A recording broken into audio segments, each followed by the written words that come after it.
we're down to agenda item number 5, our museum post-wildfire flooding. City County staff, take it away.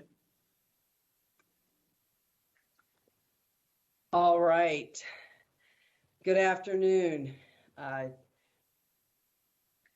Mayor and Vice Mayor, as well as Chair of the board and board members and council members. I'm Lucinda Andriani. I'm Deputy County Manager and also serve as the Flood Control District Administrator. And we're here today. We have an extensive presentation for you regarding the museum flood events and stepping back, providing some history, and then moving forward to the events this summer. I think, as everyone's aware, we've experienced what we term severe and repetitive flooding, and it has had tremendous impact, as you're going to see, on residents both outside and within the city in the Mount Eldon Estates area, as well as within the city of Flagstaff, of course, primarily in the Paradise, Grandview, and Sunnyside neighborhoods. And particularly off this last event, we'll show you the details of this last event that occurred last Tuesday on August 17th, significant impacts from that as well. I will say first that thank God we were proactive and did the work we did over the last 3 years or 2+ years in providing mitigation. If it hadn't have been for that, we would have hundreds and hundreds of homes would have been subjected to interior flooding. And we've had a significant number. And of course, anyone that has interior flooding, it's a significant impact, to their lives. And, but fortunately we had done the mitigation that has had positive benefits, but I think now we're at a point where it's settling in for everyone that this is a disaster, and we are in the middle of a disaster and experiencing a disaster. And it's extremely reminiscent of Schultz, although we had 8 watersheds and this is 1 watershed, but I can tell you that the impacts to individuals feel and are very, very similar to what we saw in Schultz. We're in a state of grieving, all of us, that the reality that we saw from the modeling in 19 is now coming to fruition, and that modeled, significant flooding, and it takes just a tremendous toll on people emotionally, financially. And those repercussions, I talk with people still today out in the Schultz flood area who continue to have repercussions, which was noted in the article this weekend. We're 11 years in, and there are still repercussions. And some of those people have come to volunteer here because volunteers were so supportive of their area when they experienced this post-wildfire flooding. And they're all experiencing stress as a result of that. And, there's a great deal of sadness and grieving taking place right now. And with that comes a lot of frustration and anger. And we understand that, we expect that, and we're trying to work with individuals, to work through that with them.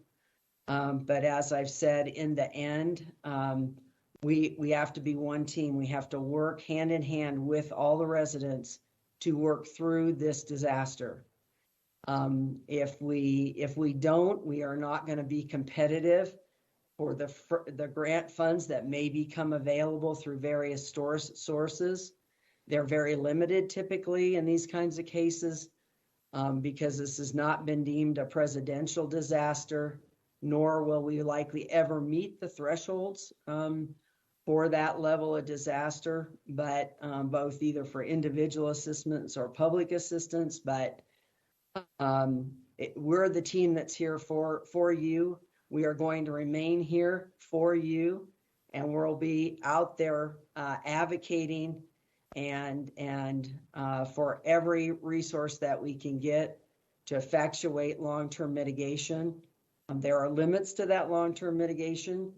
Of course, we can't mitigate to every type of storm, as we saw this last week, having numerous major events over the last month throughout the area, major rainfall events. So I just want to say to hang in there with us. We'll come back to this at the end, but hang in there with us. And I can tell you people cared. We're working very, very long hours to ensure that we're doing as much as possible to respond to this serious disaster. So with that, I'm going to turn it over to Andy. Thank you, Lucinda. This is Andy Bertelson, Public Works Director for the City of Flagstaff, and working with Lucinda on the Incident Command Team. You'll hear Lucinda and I doing most of the talking today, but it's representative of the effort of many people and many people on this call. Mayor, council, members of the board, thank you for being present. You have seen much of the activity and participated in much of the recovery activity that's taken place out in the community with the volunteer efforts, the door-to-door efforts, et cetera. And the community thanks you for that. And we as a team, as a staff team, thank you for that. That support is known and appreciated by all involved.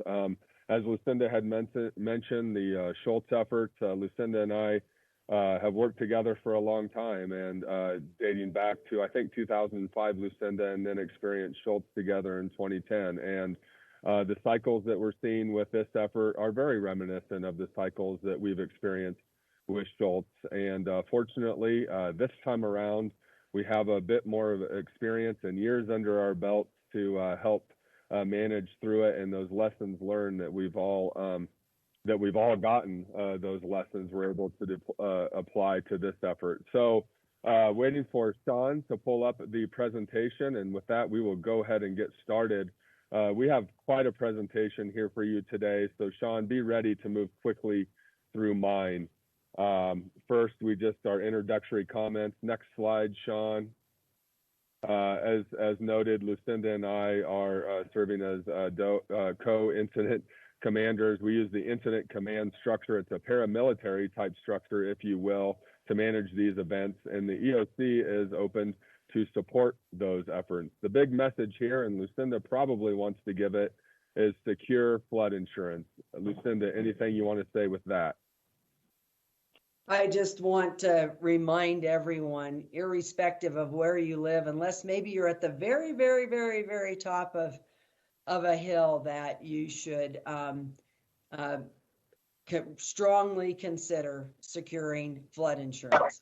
Your homeowner's insurance will not cover flood insurance. And so it's extremely important that if you have any potential risk whatsoever, that you secure flood insurance. And some people say, well, and even people who were flooded this year said, I didn't think I was at risk. And because I'm not in a FEMA flood zone, I don't think I'm at risk. But in northern Arizona and this county and many counties in northern Arizona, we get these major intense rainfall events, and they can cause flooding just about anywhere at any time, irrespective of burn scar or no burn scar. And you'll see that Andy's going to cover that at the end of the presentation about museum. We're going to talk about the other flood events that have happened outside of museum this year that have been very significant and not resulting from burn scar. Obviously, burn scar, the big difference there is it's repetitive and it's severe, and it will go on for an extended period of time. So again, strongly encourage people to get flood insurance. Thank you, Andy. Okay, Sean, next slide.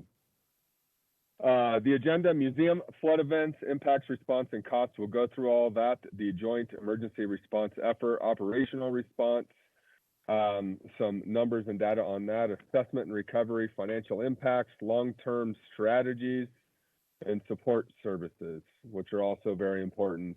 And then the greater Flagstaff area flood events that Lucinda had noted. We did have flood events outside of the museum impacted burn scar, which is why the operational team formed a contingency group, and that allowed us to be a little bit more nimble.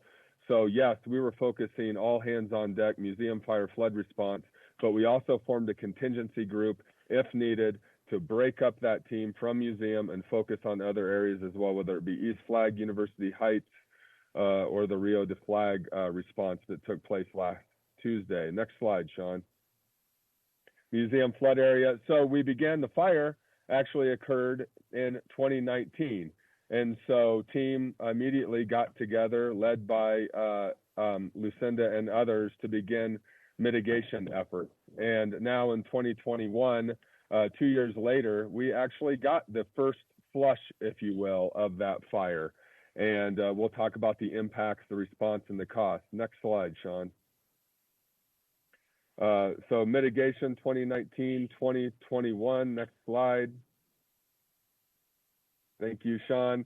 The flood analysis, J.E. Fuller Hydrology and Geomorphology conducted a flood hazard modeling. They used a 2-inch storm event. Now, many of you know that we actually experienced a 3-inch storm event in an hour. We modeled the 2-inch, given the data from the Schultz flood area, and results showed severe and repetitive flooding. We anticipated impacts to over 400 homes and 35 businesses. This was back immediately after the fire. We met with many of those businesses, went door to door with many homeowners, and started putting measures in place. The flood control district immediately developed a plan on the analysis. We deployed concrete barriers and sandbags to the flood area, and the actual flooding events have largely reflected the modeling. So next slide, please. So this is the modeling. The top represents the fire itself, the red, the yellow, and that blue area. The modeling, you'll see the flows down through what first enters civilization at Mount Eldon Estates, through Mount Eldon Estates, and then the top of Paradise for the city infrastructure. I believe we just lost our slideshow. So that modeling, the map on the modeling, Lucinda, did we lose the slideshow? Okay, it's coming back. Thank you, Sean. Well done. And you'll see through the Sunnyside area, the flows tend to fan out, or at least that's what those flows would like to do, that alluvial fan type concept through the Sunnyside community. And so the key effort has been to work to mitigate the damage those flows can cause without further increasing any downstream negative impacts, that adverse impact analysis. So Sean, next slide.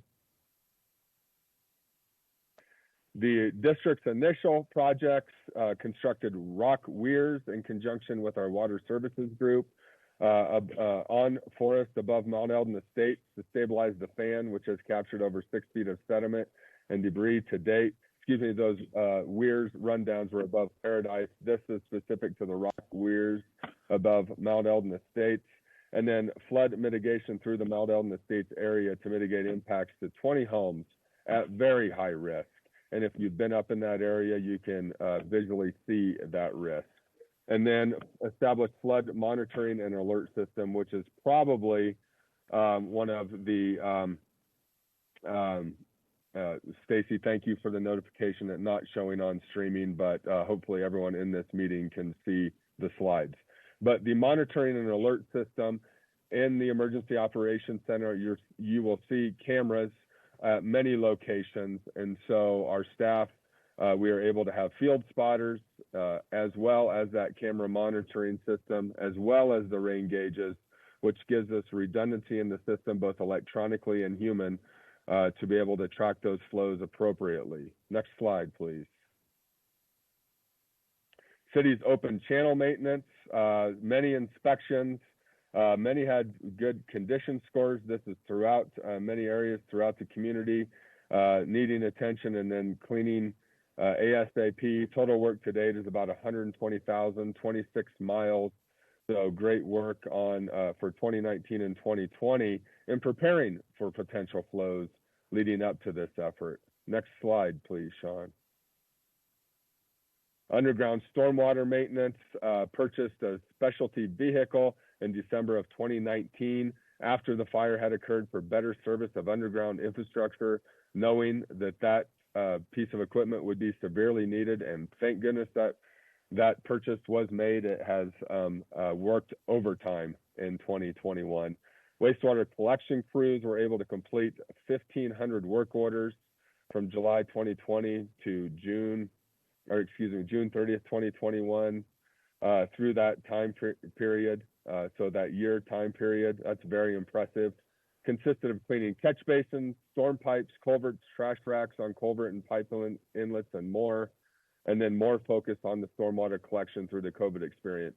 I will add a takeaway point to this, which is a stormwater system, even if not built to the capacity needed for flows, a built stormwater system and a well-maintained stormwater system is imperative for these efforts. So thank you, Water Services. Next slide.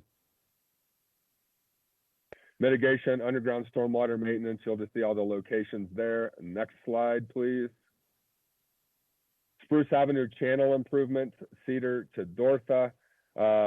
Design has been conducted. The engineering group just met on it next week. Improved channel from a narrow grass channel to a concrete line trapezoidal channel. We've done a lot of work in that channel to date, but we do need that concrete line trapezoidal channel with concrete. And then redesign of the Dortha inlet at Dortha Avenue street crossing to determine feasibility of greater flows and reduction of clogging.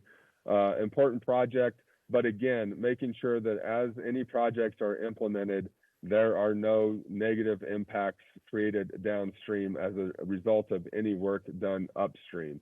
So that's a big task that the engineering group has ahead of them. Next slide, please. Crossvein Weirs, this was the project that I was talking about earlier, installing those 7 crossvein weirs with 4-foot keystone members to protect existing water main and natural gas pipeline. That also serves to reduce sediment and erosion going into the neighborhoods, which with these post-fire burn scar flows, you get a lot of sedimentation. Even after that first flush, those channels, as they continue to channelize, continue to collect and deposit sediment. Next slide, please. So with this one, channel dredging, summer 2020, Spruce wash channel dredging and reconfiguration at Cedar Avenue. And with every storm event, we've had to get out there and dredge out those channels to prepare for the next one. Thank goodness we've been able to do that, particularly that first week of flows. And then in preparation for future flows, we received a Tuesday event a couple of weeks later. So all of this dredging work, while it's long-term, it feels like just constant phase of dredging out those channels after every flow. We know that it's meaningful work and necessary to manage the next series of events that we may be getting. Next slide, please. Culvert upsizing. In the summer of 2020, we added a second culvert at Linda Vista, which essentially doubled the capacity of that culvert. Many of you know that road at Linda Vista. It still does overtop, but we do have more capacity in the channel now. The additional culvert had to be sized to match the downstream channel and culvert at Cedar Avenue. So again, that negative downstream impact, working hard to improve those pinch points, if you will, but at the same time, not creating negative downstream impacts. Next slide, Andy, please. Yes, Andy, sir. Yeah, I think there's a question out there, Mayor, about visibility of slides. I can see them, but we need to check in on that. Yeah, I understand that the city streaming function is not, for some reason, is not picking up the slideshow. I guess they can hear the audio is what I understand, but they can't see the slides. So, okay, and yeah, we can see them if we're on the meeting itself. Yeah, and we will post up the presentation, of course, afterward on the various websites. So, Lucinda, our city clerk, has her hand raised. Stacy. City clerk, do you want to chime in here? Maybe we could get a different person to share them, possibly, so that might Yeah, to we're, improve it's functionality, quite or- possible that we're having some issues because the person sharing is outside the organization. If somebody can email me that presentation, perhaps I can share it on the screen and see if that solves the Yeah. issue. I believe Yes. Shannon has it as well and is offering to share them if possible. Yeah, Sorry to give share. you. She doesn't have the final. The issue is that it's extraordinarily large. And I mean, Sean, you could try to send over the final link, but I think we should just continue on. Yeah, Sean can try to go ahead and send that over. let's continue on, but please send that over, and as soon as city clerk has it downloaded and everything, we can Sean, yeah, switch. Sound good? All right. We will continue on so here. Shannon, you don't have the final one, I don't think. So let Sean send it. Send it to Stacy Salzberg, Sean. Mayor, this is actually Sterling, city attorney. If we are watching something as part of an open meeting that is supposed to be included in the streaming for the public, we should wait until it's available to be streamed to the public. Okay, well then, with that in mind, let's take 3 minutes to get downloaded and everything else. Touch base here at 3:28. Hopefully, it'll all be uploaded and ready to go by then. Thank you, Sterling. Mayor, I am sorry to interrupt. We, I believe, have been able to solve that problem, although now the presentation's no longer being shared in the Teams meeting. So if Sean, if you could share that presentation again, I believe we've.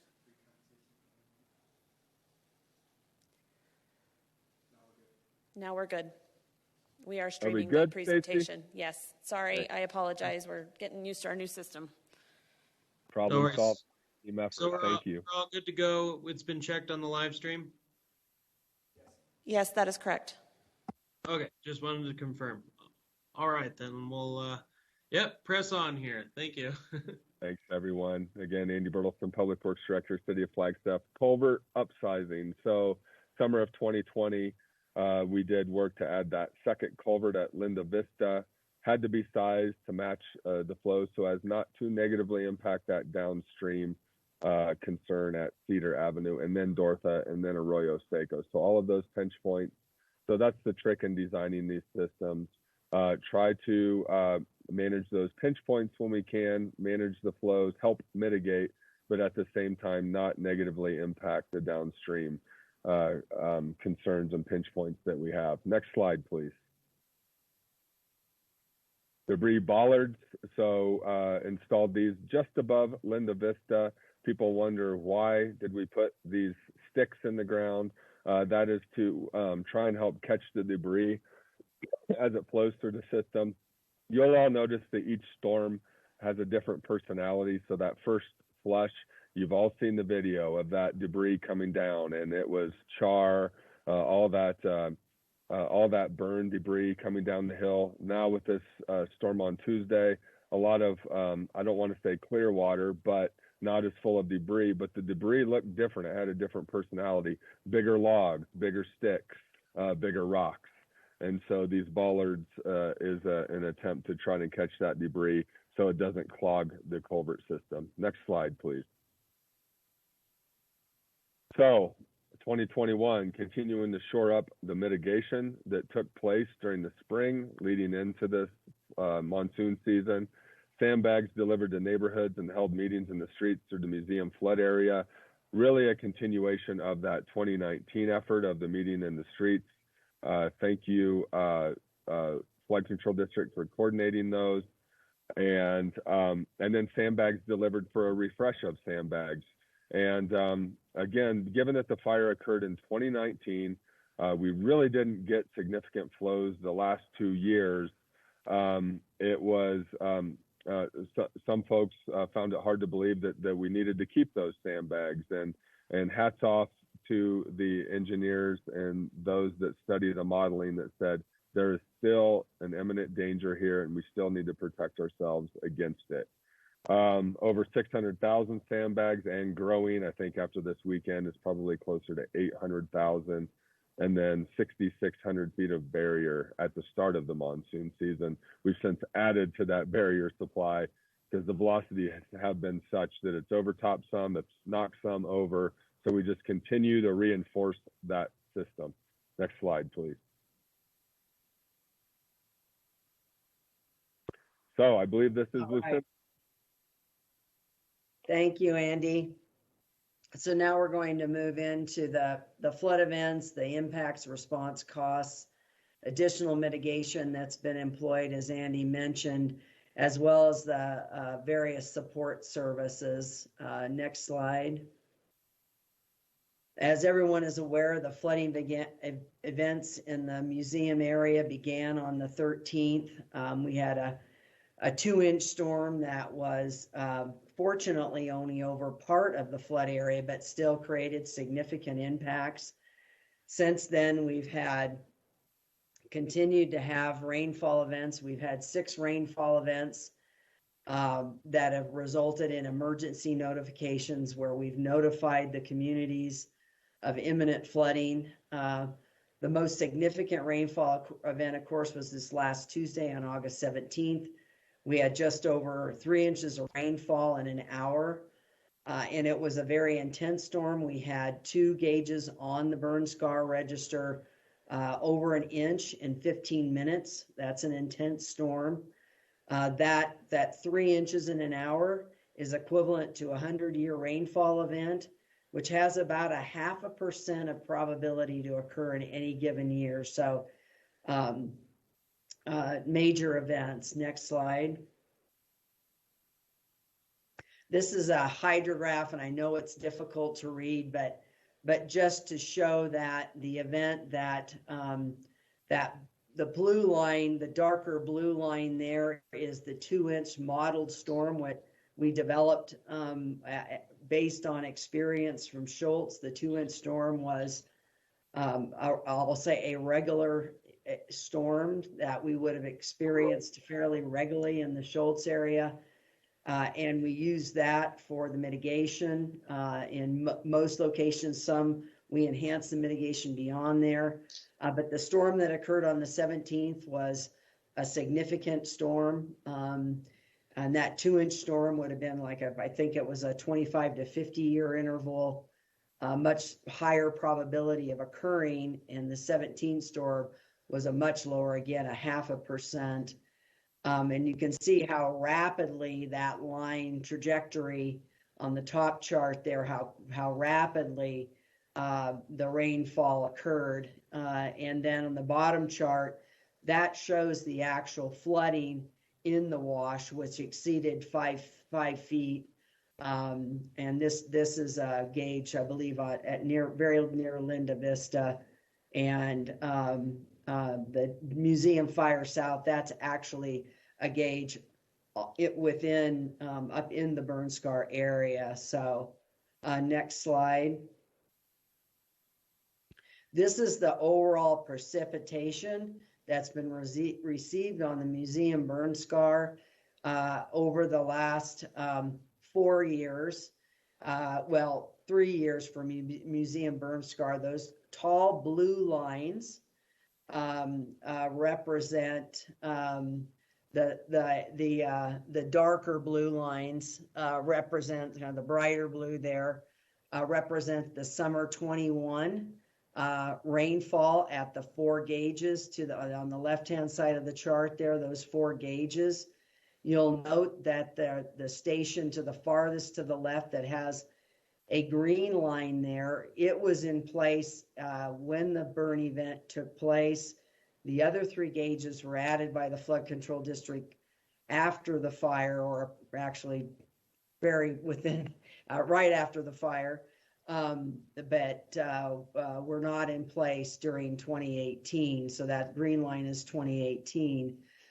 So basically what this is showing us is that, as we know, during 19 and 20, that we didn't sustain the red lines, and the navy blue line there is summer 2019 and summer 20, where we basically had a monsoon and we didn't record hardly any rainfall in those gauges. The gauge to the far right is the station at the airport, which is kind of considered the base station for Flagstaff.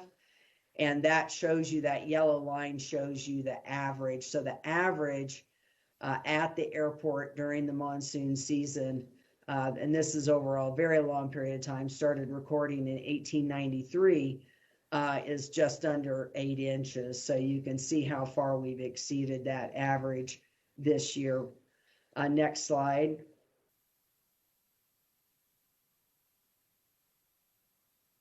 In terms of museum private property impacts, there have been 46 private property assessments conducted by both the city and the county, although the vast majority of those are within the city, and the total damage amount estimated to date is just over $1 million for those impacts.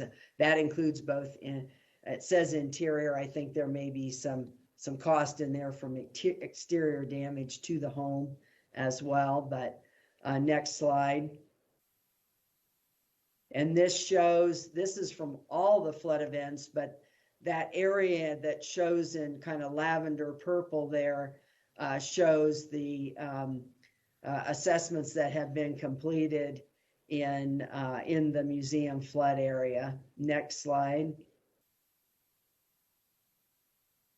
In terms of public infrastructure, and this relates again specifically to the city of within the city of Flagstaff, the pre-August 17th storm damage was identified at 19. And when we talk about public infrastructure, we're talking about damage to roads, the stormwater drain system, those types of public infrastructure throughout the city. And the city has identified 19 sites for a total of 1.3 million. And then with the August 17th storm, there were additional 33 sites damaged for an additional $1 million. So you can see over $2.3 million in storm damage to the city's public infrastructure. Next slide.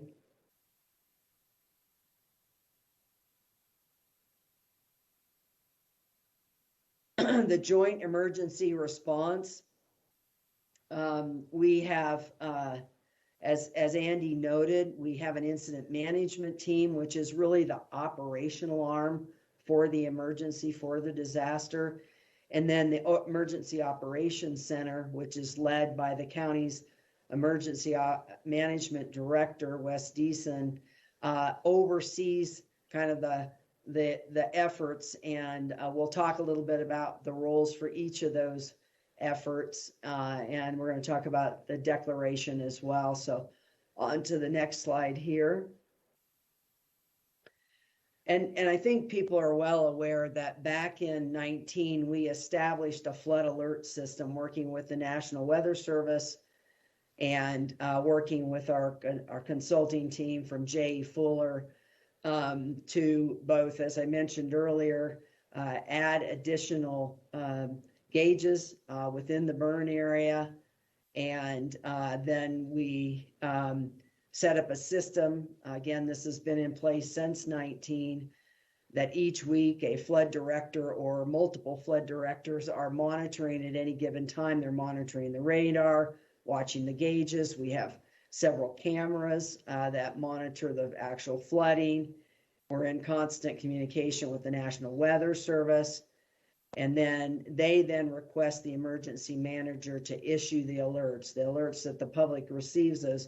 Those emergency notifications then are issued by the emergency manager based upon the flood directors really directs that based upon when those gauges hit certain thresholds. And when they hit certain thresholds, we first alert Mount Eldon Estates, and then at a next threshold, we alert the Sunnyside area. So it's worked extremely well. We also have field observers throughout the area that are reporting back to the flood director. There's an open line where they report in what are the impacts that we're beginning to see, where is it flooding, where is it not flooding, etc. Next slide. So I mentioned the incident management team, and as Andy noted, Andy and I are serving as the co-incident commanders. In effect, that's the boots on the ground. That's we, in effect, along with a set of team members, really direct the response in terms of getting out to clear the streets, managing impacts to the mitigation, managing impacts to the infrastructure. Managing all of those aspects of the response. And the Emergency Operations Center, as Wes likes to call it, it's really the Amazon for the IMT. As the incident management team needs support or needs additional resources, they will secure those resources. Be it things such as we need more sandbags, they will place an order for those. If we need additional barrier, whatever that might involve, they orchestrate the bringing in of all of the Conservation Corps crews that have come to support the response effort. So in addition to that, the Emergency Operations Center also includes the call center that tracks the public infrastructure impacts, that conducts those assessments. That's based on both for public and private. And then it includes the Joint Information Center that's responsible and works very closely, again, with Andy and I, and communicating with the flood area as well as the media and the broader public. And then, of course, it's tracking all the costs associated with the response as well, and reporting that back to leadership of both organizations as well as the incident management team. Next slide. As everyone is aware, an emergency was declared by the city and county on July 15th. And then the following day, the governor declared a state of emergency. Basically what happens by declaring an emergency and then having that then supported by the governor is that it means we're eligible for reimbursement. And they will, once we've gone through this set of events this summer through this monsoon season, all of those expenses and the backup information will be submitted to the Department of Emergency Management at the state, and they will go through and determine what's eligible. And of what is eligible, we have the opportunity to potentially receive up to 75% of those costs. I want to end to share, though, with you that it typically takes 2 to 3 years to get that reimbursement, and that to date we have not received any, nor did we receive any reimbursement for all the efforts in the prior years. We are working with that with DEMA right now. We're hoping now with the level of flood events and the recognition that these flood events have been repetitive and severe, that they will reimburse us for the mitigation that was placed in 2019 and 20 and 21 prior to the flooding.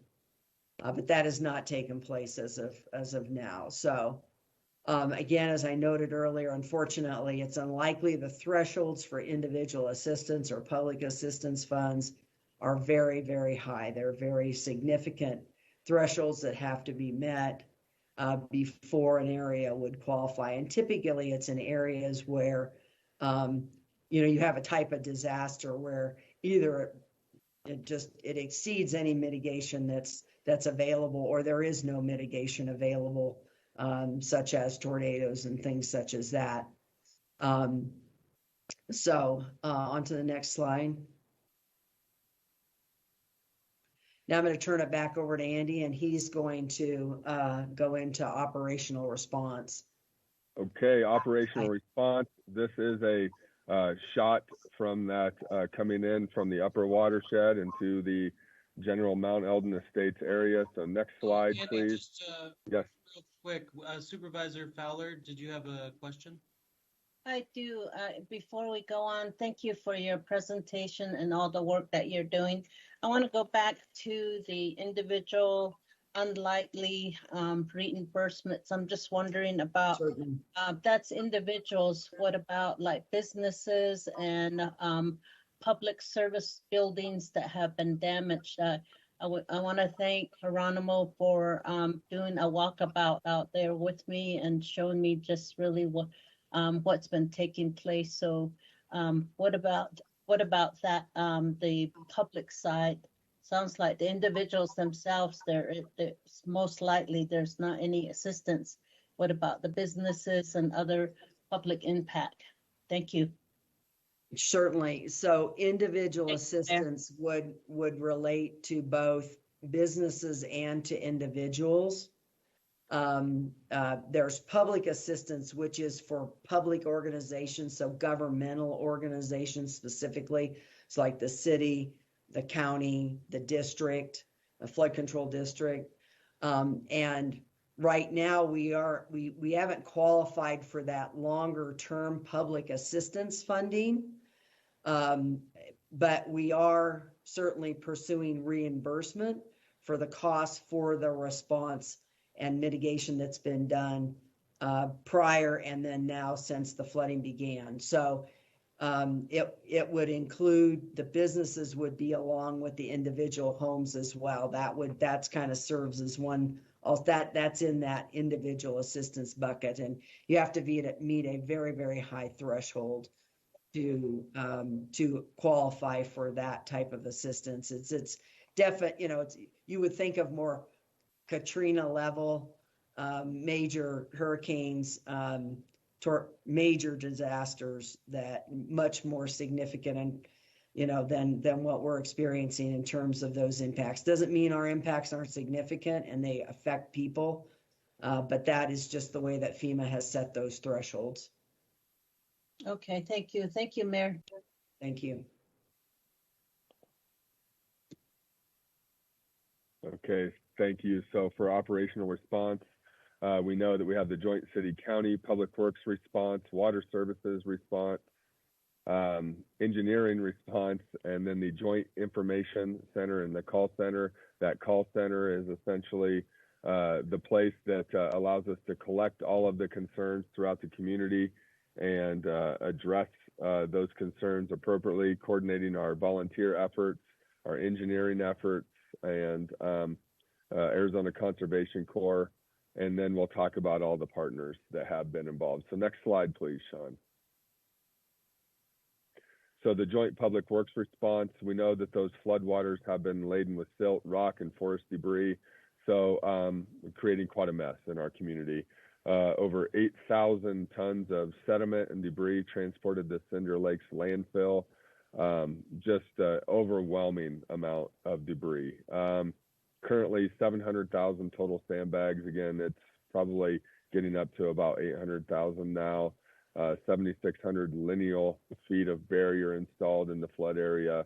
All roads cleaned swiftly and made passable. Have to give strong recognition to the police department, particularly on this last Tuesday's event, and just acting so swiftly to close the roads as necessary, and then allowing us to get into those roads so we can open them back up as soon as possible with the public works effort. Sweeping has been extensive, 24 hours a day for 3 weeks, and will continue until as long as necessary. It takes multiple sweeps through a street to manage this debris. It creates dust. Initially, after the flows, it has been slick in the morning, and then it gets dusty. So we have a water truck and street sweepers, probably are some of our biggest utilized pieces of equipment, along with that combo back truck and stormwater. And then Arizona Department of Transportation and private contractors have been heavily utilized to support the effort with the crews. So next slide, please, Sean. Water distribution and wastewater collection crews assisting in flooding response. So again, all hands on deck. So while not a specific job, people have been working double, triple duty. I always say that we had our acting solid waste director last week with our solid waste director out of town, was also serving as our logistics chief. And so that's just the type of effort that we're working through. It's just good people working to do the best that they can in this situation. Inspecting systems for any clearing needs, cleared stormwater drains and pipes of debris, keeping culverts clear of debris. So with every storm, getting those culverts cleaned out as quickly as possible. During that first week of flows, this was hugely significant in that we would have a storm one day and then a storm the following day or the day after, and getting those pipes open just as soon as possible so that stormwater would flow through the system as opposed to causing damage throughout the neighborhoods. And then opened up outlets to support water flowing out of the culverts. Next slide, please. Again, water services response, a lot happening here, but completed 533 work orders. Kind of maps the work taking place. The map is overwhelming because the work has been impressive. Next slide, please. Engineering response, conducting site assessments, so teams of engineers walking through the neighborhoods, assisting property owners with identifying appropriate mitigation strategies, again, to protect personal property, but so as not to negatively impact their downstream neighbors, evaluating the impacts of all the infrastructure and the overall mitigation measures to repair and determine improvements to be made, and then those engineers working with operations. It's been a fist-to-glove effort, if you will. Partnered with J.E. Fuller for the online tools for modeling and potential outcomes of the mitigation strategies. So really analyzing how those strategies would work through the system before implementation, so as not to cause unintended damage, if you will. And then city and county GIS supported the efforts. Next slide, please.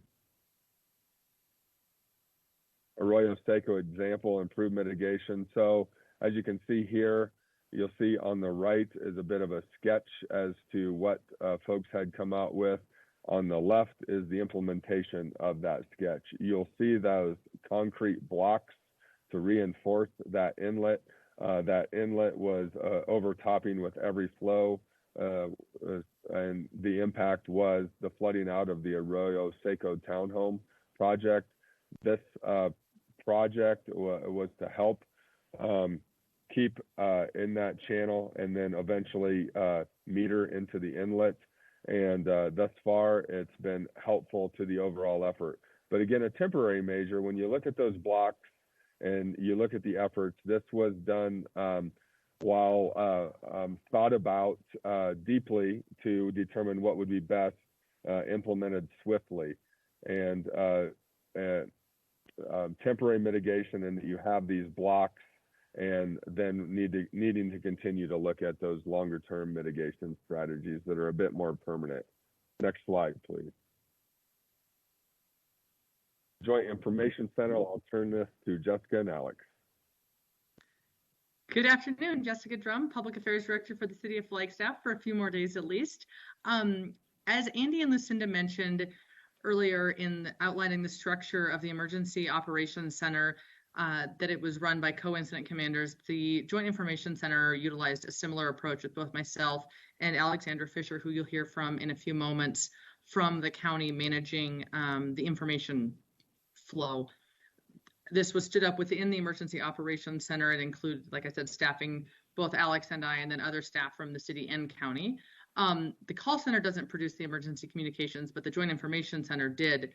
Sorry, there's an error on the slide. And that includes both to the media during the flood events, as well as social media and general information to the public, and a variety of different types of communications that Alex will go into as in her slides that we provide to the public in that museum flood area during the flooding events, or before and after as well. During up to date, the call center, which is part of the Joint Information Center, received 704 calls to date from impacted residents, and they use Salesforce to track the calls and the damage and business needs. So it's a great software tool that greatly streamlines the ability of the call center to manage that call volume. And with that, I will hand it over to Alex for the next slide. Thanks, Jessica, and good afternoon, good evening, everyone. My name's Alex Fisher with Coconino County Public Affairs, and we can go to that next slide, and maybe you already have. I have quite a delay on my end, so I have it pulled up over here. But really, from a Joint Information Center communications perspective, communications really started before flooding happened, before monsoon season, and that was flood communication letter that was sent in both English and Spanish to all residents in the post-wildfire flood area. And then, of course, when the flooding really and the rain really kicked up, we created nightly emails to residents as well as the media to ensure that it was reaching everyone, even those who aren't perhaps signed up for our email. And of course, blasted that information out on social media as well. And now we're sort of in a routine cadence of sending out updates as it relates to the weather and mitigation projects that we've undertaken and where we stand. And we put that on social media, on our website, to the press, really utilizing all of the channels that we have at our disposal. And we can go to the next slide. And again, I have a little bit of a delay, so I'm going to assume we're there. But again, before monsoon season started, we held a series of meet in the street events. So those were held in the museum flood area, various locations around the area, where we again drove home those same messages about maintaining your mitigation, maintaining flood insurance or getting flood insurance. And then as the events continued, we held an outdoor meeting in the Mount Eldon Estates neighborhood, and that was really more specifically about the emergency project and emergency mitigation plan that the Flood Control District had with the NRCS funding that came through. And then an important thing to note as we're giving an update to this group and then of course to the public, any future meetings will be held virtually, and that's just because of the flood risk associated with the area and COVID-19, of course. Thank you. All right, thank you, Alex and Jessica. And I just want to add too, with the communications, we also produced a flood guide in both 2020 and 2021 that was mailed to all residents and property owners within the museum flood area that had just a tremendous amount of information in it. And we've certainly kept the website up to date and with information, and this presentation will be there as well. If people want to go back and see the earlier slides that we apologize were not shown. So, and then we've had a tremendous outpouring of volunteers to date through this last weekend. I have had over 700 volunteers volunteer to support their neighbors helping neighbors. Excuse me. And this has all been orchestrated through United Way with support from both city and county teams.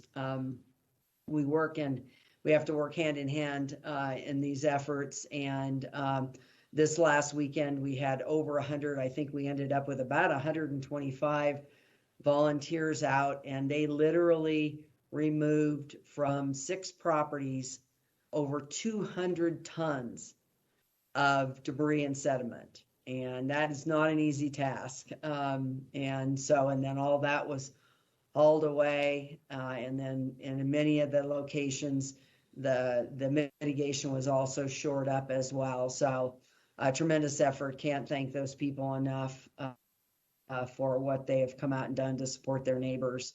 You'll see some other information here. Another key asset for us has been the Conservation Corps' American conservation experience and also the Arizona Conservation Corps.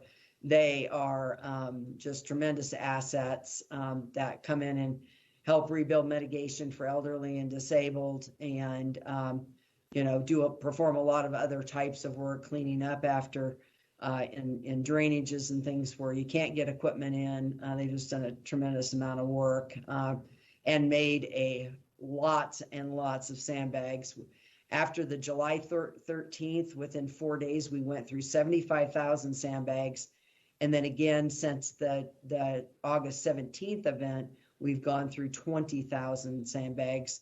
We had rebuilt our stockpile up to 70. It's now back down to the 50,000 range. And we will go into this winter with at least 70 to 75,000 stockpile. So we're ready for next year. Next slide. And many, many other partners. I'm not going to read all the names here, but just know, I want to highlight all the engineering firms, the local engineering firms, and those from outside of the area as well, who have just put a tremendous amount of effort into supporting the engineering efforts that have been underway, conducting site assessments, meeting with residents to review their mitigation, just tremendous amount of work. I really applaud them for their commitment.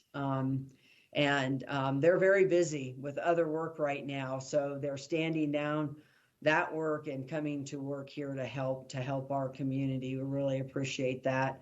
Also want to call out Tiffany Construction, has just done a tremendous job throughout the flood area, supporting cleaning up channels, inlets, doing the NRCS construction, exigency funded construction up in Mount Eldon Estates, but many entities. We're going to scroll through a couple more slides here of partners. Next slide. You can see here's the Corps crews, Team Rubicon. A National Guard was here for a few weeks after the first set of events. Next slide. And then many others who have supported us by donating food and other things. So next slide. The financial impacts, of course, with all the response efforts and have just been significant. To date, the Coconino County Flood Control District has invested over $3.4 million since that goes back to July 20th, 2019. And that includes both the EOC response costs for flooding, not the fire, but flooding. This doesn't have any fire response costs. This is just flood mitigation that was conducted in 19,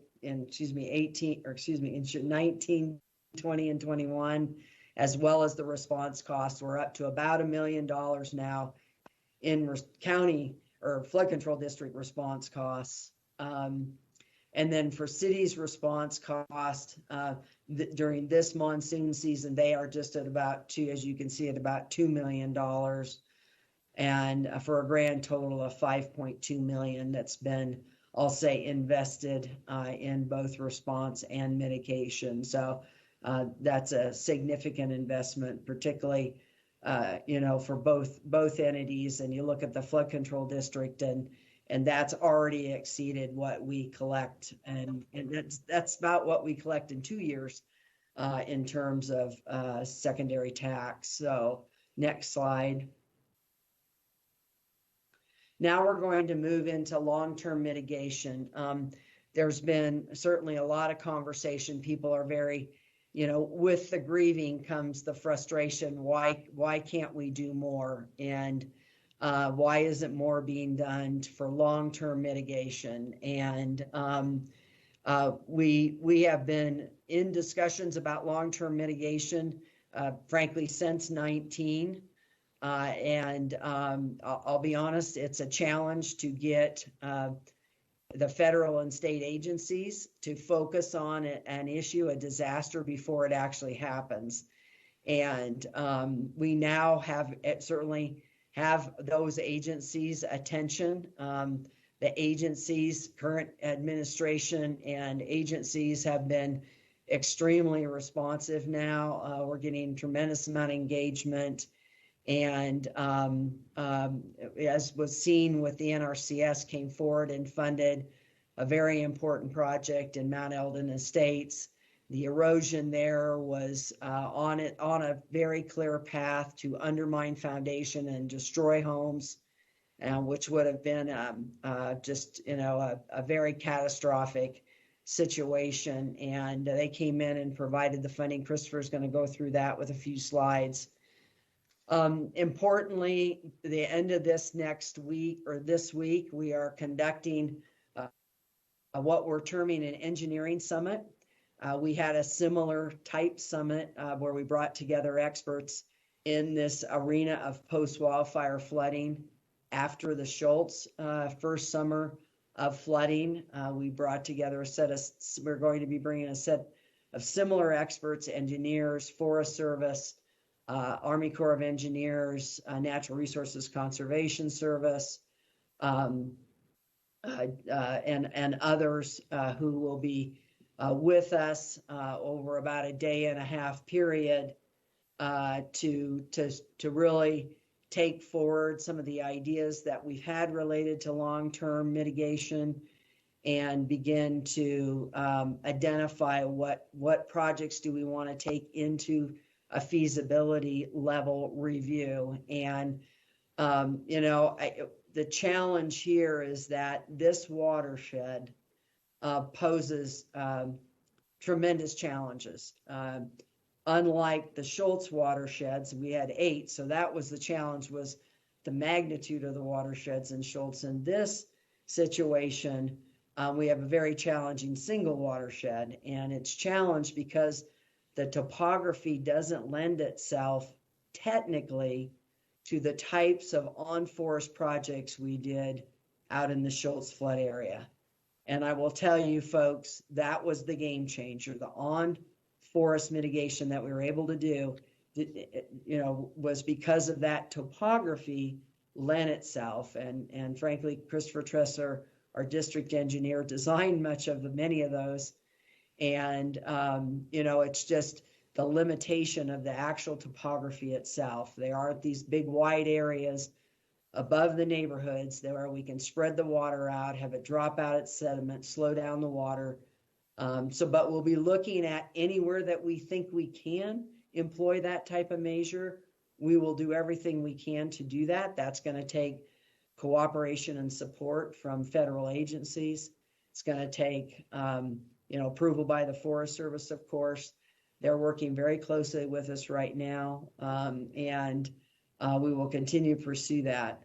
And then certainly within the city, we're obviously we're going to look very closely at what kind of opportunities there are to enhance the mitigation effort within the city and the city stormwater system, obviously. So bringing together these experts, there will be a report out to both city and district leadership as well as the public this Friday, August 27th from 12 to 1 o'clock. And that will be shown on YouTube. We will be getting out that YouTube channel to through the media and to the residents within the flood area. Again, if you are not getting sometimes daily emails from us, you aren't on that museum flood email list, certainly call the call center, ask to be put on that. If you're within the museum flood area, strongly encourage you to get onto that email list, and then certainly encourage people to participate. Again, this is initial, I would say, brainstorming, taking a lot of the ideas we've had and getting them down on paper, and then we have to move through feasibility. We're into a significant process to take on the long-term mitigation in Schultz. The first projects went in. We started that process in 2010. By the time we were able to secure all the permits, funding, easements, everything that was needed, we began construction in 2013. So it took about 3 years. We'll move on to the next slide here, and Christopher's going to talk about the NRCS project. Yeah, thanks, Lucinda. I'm Christopher Tressler. I serve as the county engineer and also the flood control district engineer. And so the county was able to procure a grant to fund emergency watershed work under the NRCS. NRCS stands for Natural Resources Conservation Service, and it's under the U.S. Department of Agriculture. But we were able to procure a grant. The project is about a $600,000 project, and it's with a 25% match. And so it's about $480,000 that the NRCS was able to provide through the Emergency Watershed Protection Program. And it's going to provide us with the ability, and the work is already largely complete, to stabilize channels to decrease erosion, which is impacting properties, roads, and this erosion threatens to destroy some homes. This also is going to help us by stabilizing these channels. It's going to help us decrease erosion. That also will decrease the mobilized sediment that is transported downstream and overwhelms drainage infrastructure down in the lower reaches of the watershed, like in the Sunnyside neighborhoods. We can go to the next slide. So this work, which uses largely rock, really large rock, 36 to 48-inch boulders, is used to stabilize the channel. And you can see in this graphic here on this map these red areas indicate locations of where channel stabilization and grade stabilization work has taken place or is taking place to stabilize these channels and decrease erosion. Now, this project location is about a half mile downstream from the burn scar. And this is a portion of the watershed, but there's still a large unmitigated portion of the watershed upstream of the area that we're doing work. And so we know that this is not going to mitigate all flooding impacts, but it is going to do some good. The next slide, and I think we'll pass it to Ed. Thank you, Christopher. Good afternoon. My name is Ed Schenk. I'm in the stormwater section here at the city. Just to give one quick slide here on existing long-term mitigation planning. Before this set of storms this year, the stormwater section was working with FUSD, the school district, last year when we saw the opportunity to put in a regional detention basin with the redesign and redevelopment of the Killip Elementary School in Sunnyside. So we do have that design now that was provided by an outside contractor. It's being vetted right now by the city. The purpose of this regional detention basin is to take some of the excess flows that we have now near Arroyo Seco, take it off site, put it in a detention basin, kind of bank that floodwater until the floodwaters have passed through the 5-foot diameter storm pipe that goes through Sunnyside, and then reintroduce that water back into that 5-foot pipe after the storm has passed. So if you're looking at this diagram here, the new Killip School, which is being under construction right now, is on the right-hand side. The detention basin is what you see on the left side. So if you see a soccer field in the top left, and then also a baseball or softball field on the bottom left, those will be two basins that will be constructed to help slow some of that water and put it in one location so that we can meter that back into the stormwater system after the system has seen the peak flow, so when it can take that flow. So we're still under design with this. This will be something that will be talked about in this engineering summit later this week, and then also fully designed out concurrently with our engineers, both at the city and also with our consultant. So our hope is to be able to start work on this as soon as we can. Rather unfortunately, where that detention basin sits right now is where the existing Killip School is, which did receive a fair amount of damage, actually pretty severe damage from that Tuesday, August 17th event. And with that, I will pass it back to Lucinda for the next slide.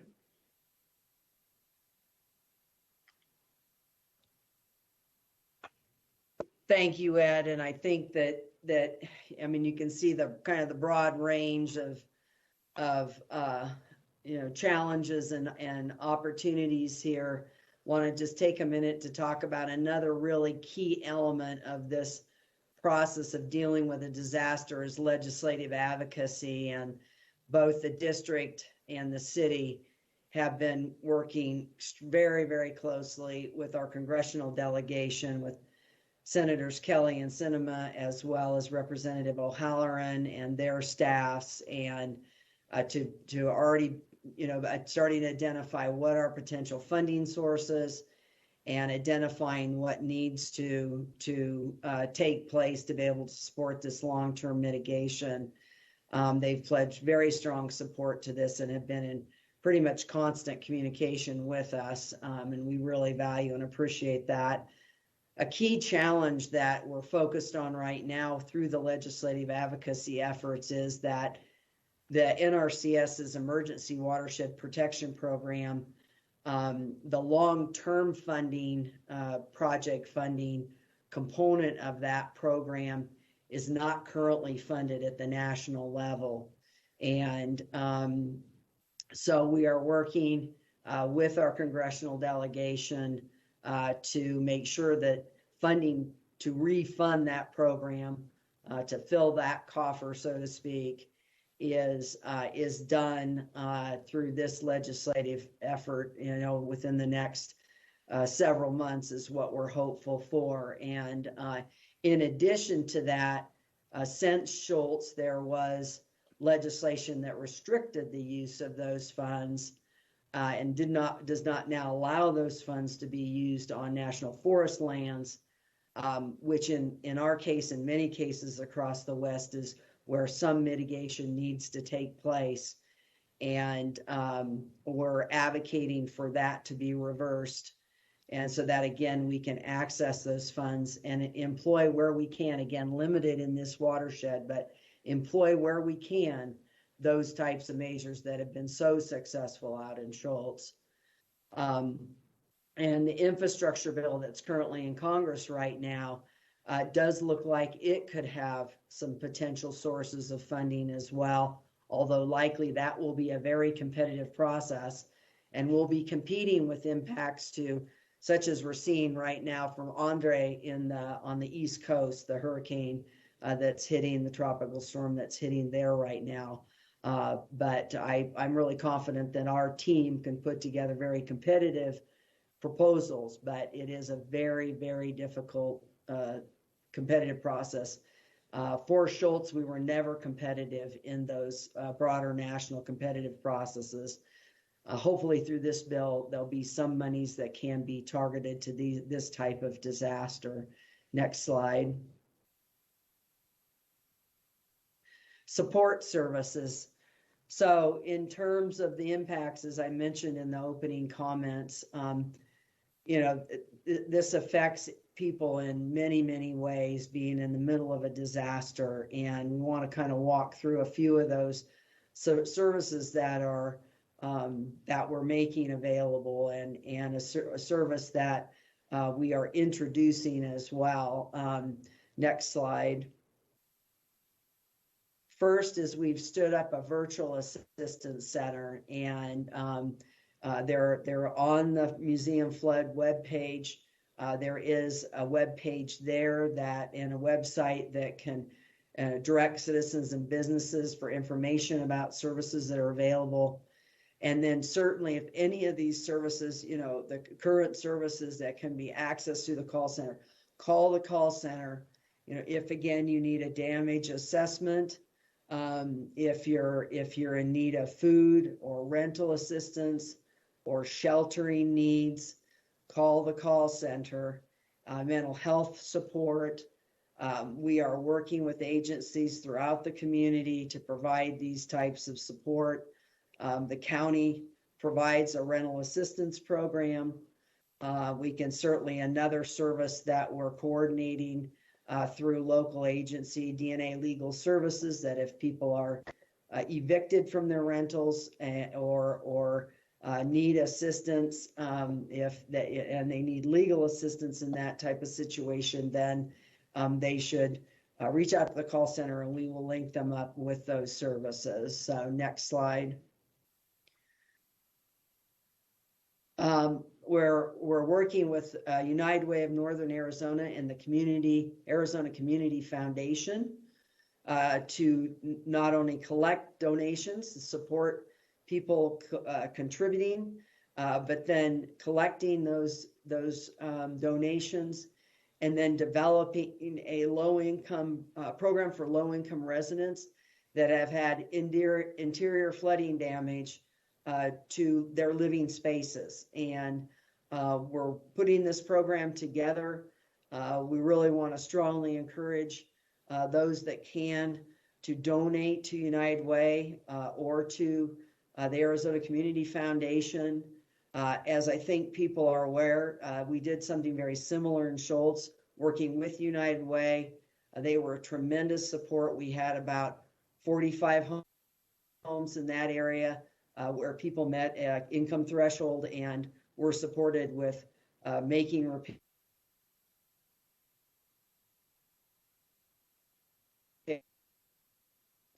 And it was tremendously helpful, of course, for those individuals that had experienced that.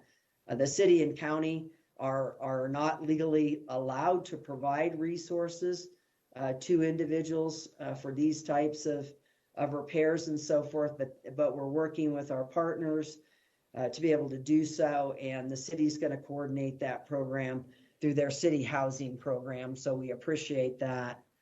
And again, as we roll this out, there'll be more communication regarding this, and an application that will need to be filled out and so forth. So, but more information will follow on this. But again, really strongly encourage people to donate. Next slide, please. All right, now I'm going to turn it back over to Andy and Ed to talk about the greater Flagstaff area flood events that we've experienced this summer. No shortage of big flood events outside of the museum burn scar and the museum flood area. So turn it over to Andy and Ed. Thank you.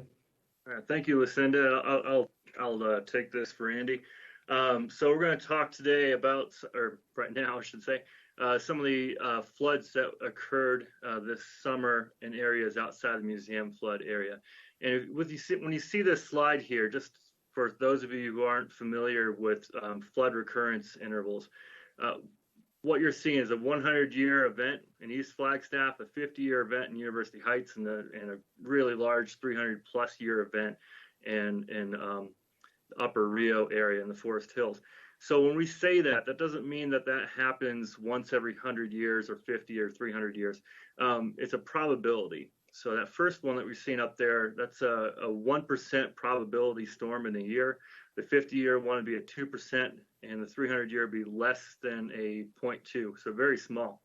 And one thing we want to, or I want to at least, bring home here, if you read any of the climate change reports that are put out, IPCC, for example, one thing that they really note for the Southwest area for predicted climate change and impacts on flooding and on the climate is that we should see more severe droughts, and that we'll also see more severe rain and snow events. So we're seeing both sides of the spectrum. And I think the last 3 years has been sort of a snapshot of that. I'm not saying it's caused by climate change, but it has that look, that feel. The last 2 years were record low rain events for monsoon season, so record dry. And then this year is not a record, but it's definitely a very wet year. And so when people ask us, how can you have a 100-year event and a 50 and a 300 all in the same year, it just goes to show some of the variability that we have in this area, and just the complexity we have and how hard it is to manage our infrastructure for these really extreme events, because we don't know when they might come. Right now, I think we're dealing with some unprecedented variability in terms of our modeling and our ability to manage risk. And with that, we'll go to the next slide.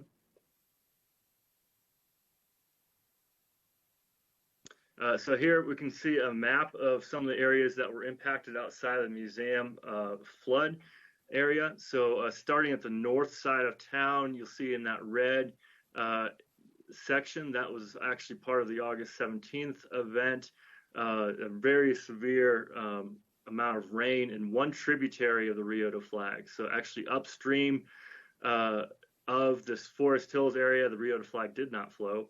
But this one area kind of near the Moto Trail, if you're familiar with that, or the Fort Valley Trail System, received over 3.2 inches of rain. We don't know the time interval for it. Unfortunately, the gauge that was up there did not respond correctly, but quite a bit of water, greater than 300-year event based on the National Weather Service radar, did cause some rather catastrophic flooding in the Forest Hills neighborhood in the county, and then also some flooding on the Rio de Flag itself in Cheshire, and also down in the downtown and south side neighborhoods. We also had flooding in July 14th coming off the south side of Mount Eldon, and that influenced the eastern part of Spruce watershed, mostly the Shadow Mountain neighborhood. And then also impacted the Fanning Wash watershed slightly to the east there. We also had another event in July, that's 50-year event at University Hills, which impacted the Sinclair Wash watershed down there in the lower left. With that, next slide, please. So just throwing some numbers out there. So for that east side flood event, it was a very strong event, 2.56 inches in 1 hour, which is roughly a 1% probability. But more importantly, we had about 1.7 inches in 15 minutes, which is extremely intense rainfall, which puts it closer to a 300-year event. So a very rare event. And what happens when we have that much water in such a short amount of time is that the watershed really cannot respond to it, or it can respond. Its response is just to run off. And that's where we see the rather extreme flooding that we saw on the east side of Flagstaff. I'm sure most of you have seen the videos of the Prius that flowed down Steve's Wash, or another car that was actually in Fanning Wash. Some rather extreme behavior due to the rainfall event itself. Actually, it says here 200-year storm event, so very rare event. This area was identified in a previous stormwater master drainage study back in 2007. And due to that, there has been some work in the watershed, but there's still quite a bit more that we need to do. It's just one of those things of finding the money and the time to do it is always a struggle. And now to add to that, to kind of add to the story, the headwaters of the watershed are now severely incised due to this rather extreme rain event. In fact, you can kind of see some of those scars. If you're driving up 4th Street, you can see a new scar halfway up Mount Eldon that was caused during that July 14th event. Go to the next slide. So shortly after that event, the city and the county worked with J.E. Fuller to do a new hydrologic model for the area to determine what happened in terms of that one event, and then also take a look at more of a typical design storm. So a storm that we at the stormwater section and here at the city would design for when we're doing new stormwater infrastructure.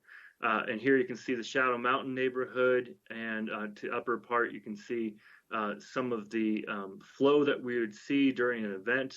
This is a computer model that shows the predicted flow from it. So using that model, we can actually start working towards new solutions to prevent flooding in the future through these neighborhoods. Next slide, please.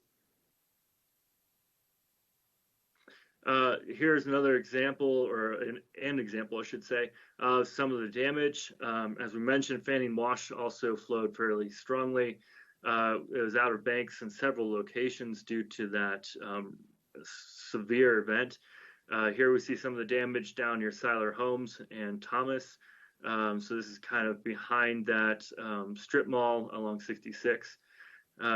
This is still damage that we'll need to fix in the future within the wash as part of a larger plan for improving Fanning Wash. Next slide. I've mentioned some of this already, but so our engineering response to East Flagstaff, we've had several site visits to affected properties, including meetings with Kinder Morgan, who run the natural gas pipeline that goes through Flagstaff, and they're also one of the property owners between the Forest Service and the city or the private properties within the city. We do have that new Flow 2D model, which is a hydrologic model. That was that snapshot, both the event and also a typical, not typical, but a design 1% probability storm. We've had both city engineers as well as consultants do ground truthing of the model, including storm damage and high water marks, to determine if the model is correct. And we find that the model actually runs pretty close to what we saw. This is a very complex situation, just like museum flood area, because we have a pre-developed neighborhood. So we already have streets in place, we already have houses in place, yards, landscaping. So whenever we come into with solutions to an area that's already developed, it's much harder than coming into an area that's a clean slate. So this is going to be very complex in terms of property rights, ownership, easements, etc., for getting in and actually providing solutions. And as I was just mentioning, the last bullet point, extremely costly. Whatever solutions we come up with will not, unfortunately, be easy or cheap. Next slide, please. We did take that model, that Flow 2D model, and using our GIS systems here at Water Services, we did map out the areas that are a potential for damage. And this is using the 1% storm, so our design storm. And this will help us engineer solutions as well. We did identify 524 properties that would be at risk. The reason I bring that up is it helps us when we get to the cost benefit analysis. So when we start coming up with solutions and we start seeing the price tags and what those solutions are, it's always good to understand what's the benefit. And in this case, if we work through here, there's quite a bit of benefit because there's quite a bit of property that is at risk. So something that we'll continue to look at and work at, both in this engineering flood summit, but then also in the future within stormwater engineering and community development. Next slide, please.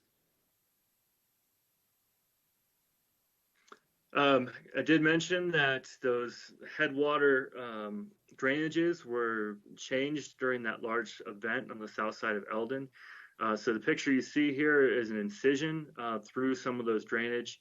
It does not have a person per scale, but to give you some sense, that is roughly 8 feet deep, and most of that is new. Why is that important? Well, when we have these incision points and we have channels that are incised, they end up being much more efficient for flow than previously. So instead of flow spreading out through the forest and infiltrating into the ground or being trapped by organic layer or plants, now we have a very efficient channel that will move water, rock, debris into the city much easier, much faster. So we are working with Arizona Geological Survey, AZGS, and others to identify what the new flood risk will be based on this changed condition for the East Flagstaff area. With that, next slide. So we also, on July 24th, just to give you some more great news, had a smaller event. This is roughly a 2% probability event in the University Heights area.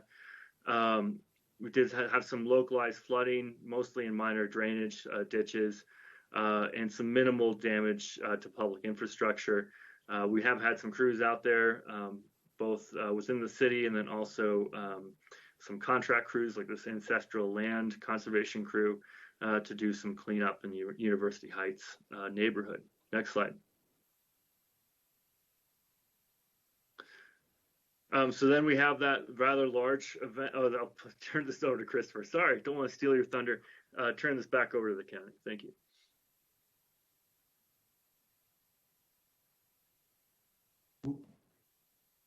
Ed, thanks. So we had out in Forest Hills is down 180, and we experienced an extraordinary rainfall event out there. And it's got to be something more than the 300-year rainfall event. And what that means really is just that there was less than 1% of a chance, 0.33% chance that a rainfall event like this would ever happen. We didn't actually capture the rain in any gauges. We don't have a gauge network out there to do that, but based on the radar, we're thinking that it was greater than 3 inches, maybe more than 4 inches of rain. 2 homes were severely impacted. One of them is probably a total loss. This rainfall event, combined with other localized rainfall in the city, has produced some water in Rio de Flag that we haven't seen in a long time. And it created debris jams, and it closed the road for a while as well. And the watershed was severely saturated, and even though our drainages are ephemeral drainages, we experienced some runoff that lasted quite a while afterwards. Next slide. So the Rio de Flag, and are we going to take this back to you? If you just want to finish it off, I think you've already kind of started it. All right, yeah. So in the Rio de Flag gauges showed 2 to 3 inches of rain in 1 hour. And when we talked before about the rainfall, the 2-inch storm, what we're talking about is 2 inches of rain that falls on the watershed in an hour. And some of the other thresholds that we have are 15-minute thresholds or 30-minute thresholds, but 2 to 3 inches of rain in an hour, we know there's about a 1% chance in any given year that something like that could happen. So this has been not just a monsoon time, but an extraordinary one where we've seen these 100-year rainfall events. And one home was damaged in Cheshire, and we've seen impacts further downstream within Flagstaff. You can go to the next slide, Show.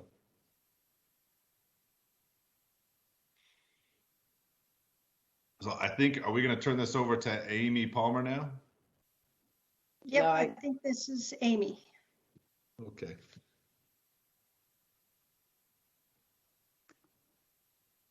Good afternoon, everybody.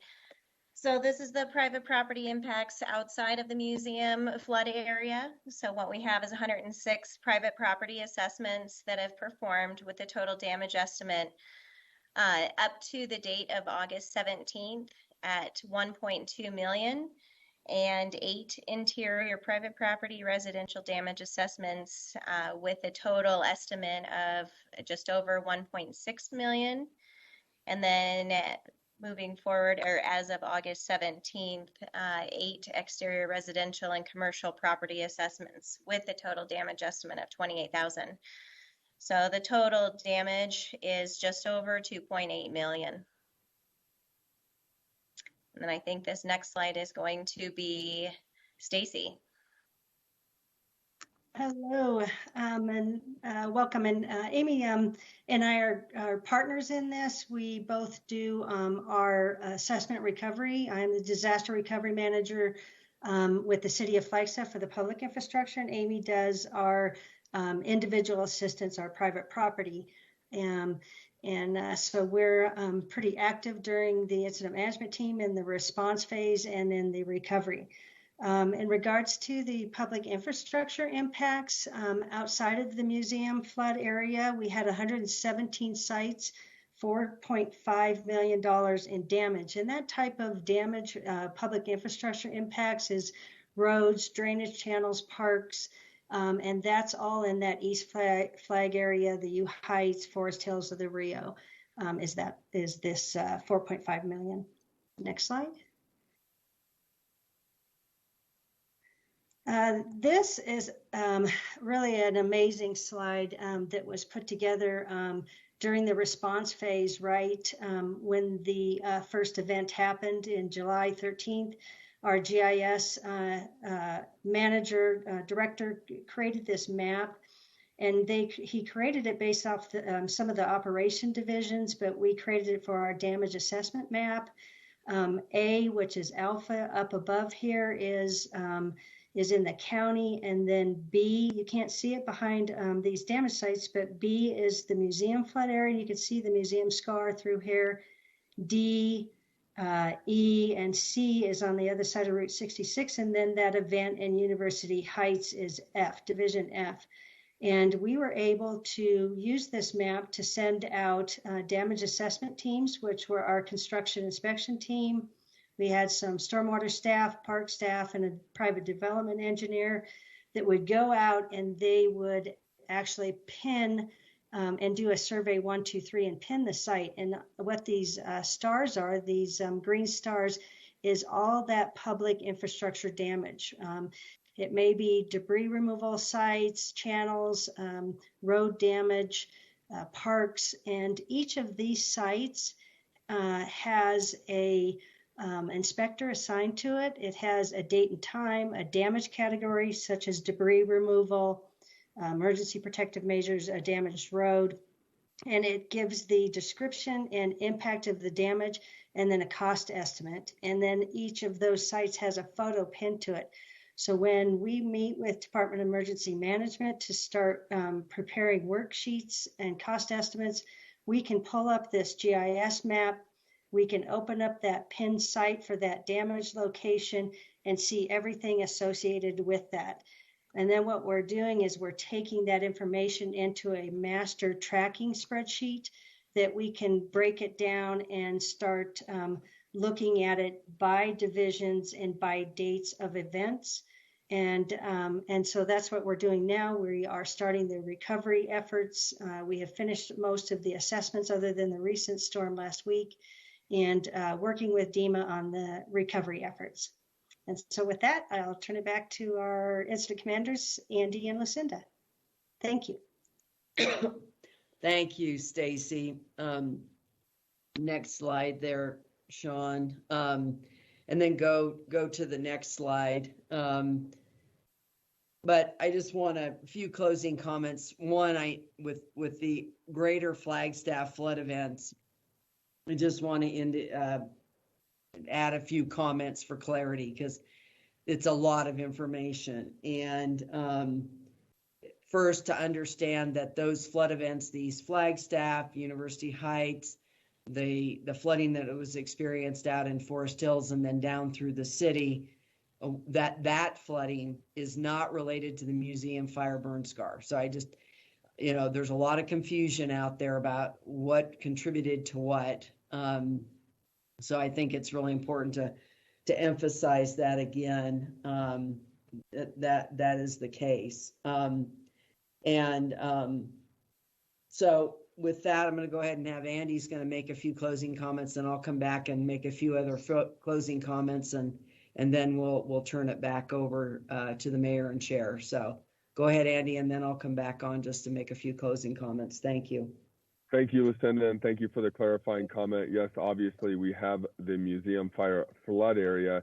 We also have the entirety of the Flagstaff area that we watch, monitor, and respond as necessary. And Lucinda, Councilmember Aslan actually has a question about the home that was a total loss. It was built in a defined floodplain against recommendations. I believe that home that he's referring to was in the county, so I'll let you answer that one. But which is why the incident action plan and the incident group formed the contingency group to allow us to not only respond in museum, but also reach those other areas of the community as necessary that allow us to respond appropriately. Last Tuesday, we had the 3 inches of rain on the burn scar in an hour. We also had, per the National Weather Service modeling that they were able to help us out with, while we don't have gauges above the Rio de Flag watershed, we also know that was a very significant event. And the Rio experienced flows like many folks have not seen here historically. And so it's just us forming an incident management team and being able to respond appropriately, hand-in-hand effort. We appreciate the flood control district from a public works and from a stormwater perspective, and all the partner agencies, Arizona Department of Transportation, just all the way through the system. Obviously, we've laid out a lot of work that has been done, but we've also laid out work that needs to be done on the policy level, on the federal level, from a larger planning effort. And so we're not giving up on that effort. Just because it's not raining right now doesn't mean that a lot of work was not happening today. A lot of work is happening, and we continue to push forward. So thank you all, and we look forward to questions and comments.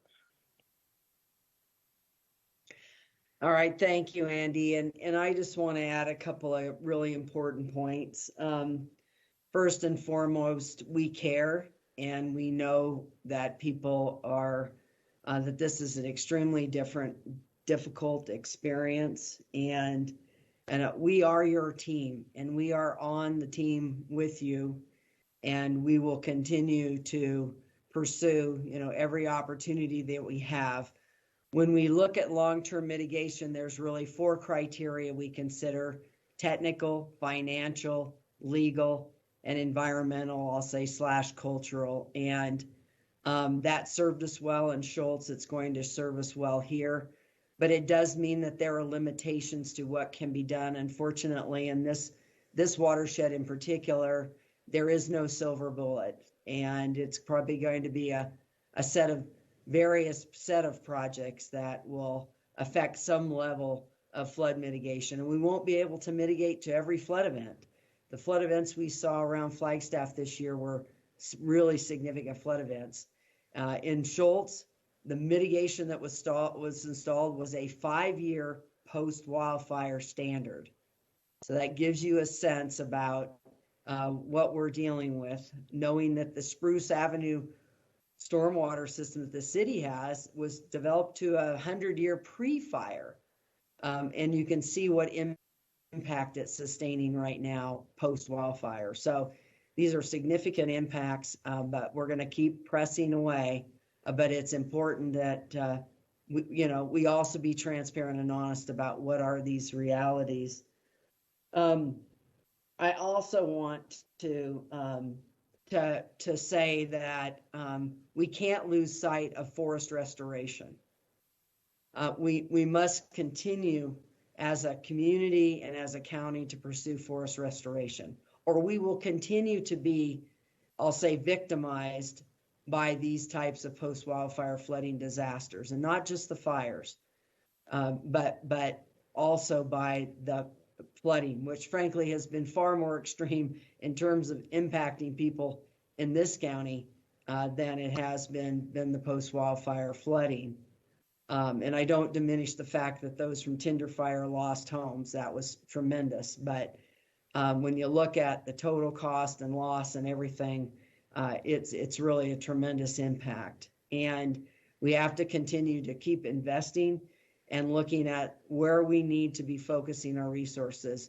And frankly, one area we have to start looking at having to focus resources is the upper Rio to Flag, the west side of the peaks. And because if we get this type of fire there, or a larger fire, we're going to experience flooding through Flagstaff way beyond what we're seeing right now. Unfortunately, it's much, much graver. And so I think, we're going to have to fight both fights here.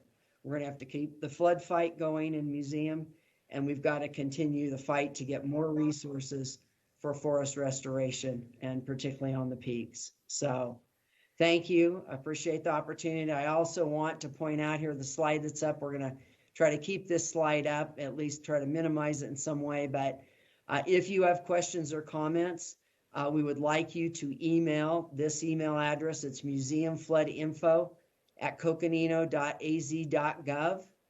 All the questions that come in, we will prepare answers for, and then we will add those to our current museum frequently asked questions document that we have, and then we will get it out to everyone in the museum flood area so that you all have answers to all the questions. Now, if it's a personal situation with your property, we will call you and we'll set up a time to come meet if it's something specific to the mitigation on your property. But if you have general questions about mitigation, the modeling, anything, please send your email in. We will respond. We're not going to just respond today to questions, but we'll be responding through this email system so that everyone gets the same information. That's really important. And obviously there are a lot of people that aren't on right now that we want to ensure that they get the answers as well. So thank you for participating. Thank you, Mayor and Chair. I'll turn it back over to you. Thank you. And thank you to the whole team for such an informative presentation. We do have one comment, I believe, a commentator who would like to have a call in here, and then we can get to the questions from the rest of the council or comments from the council and the Board of Supervisors.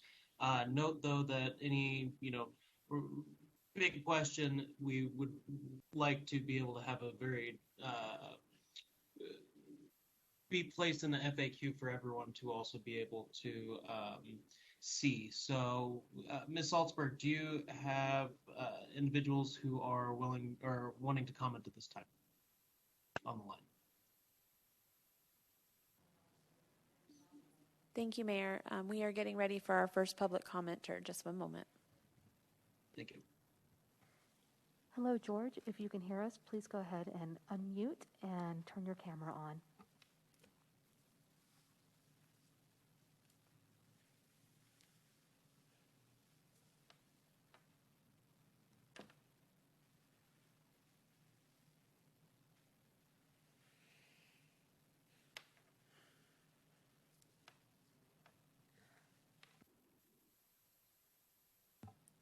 Hello, George. This is Stacy.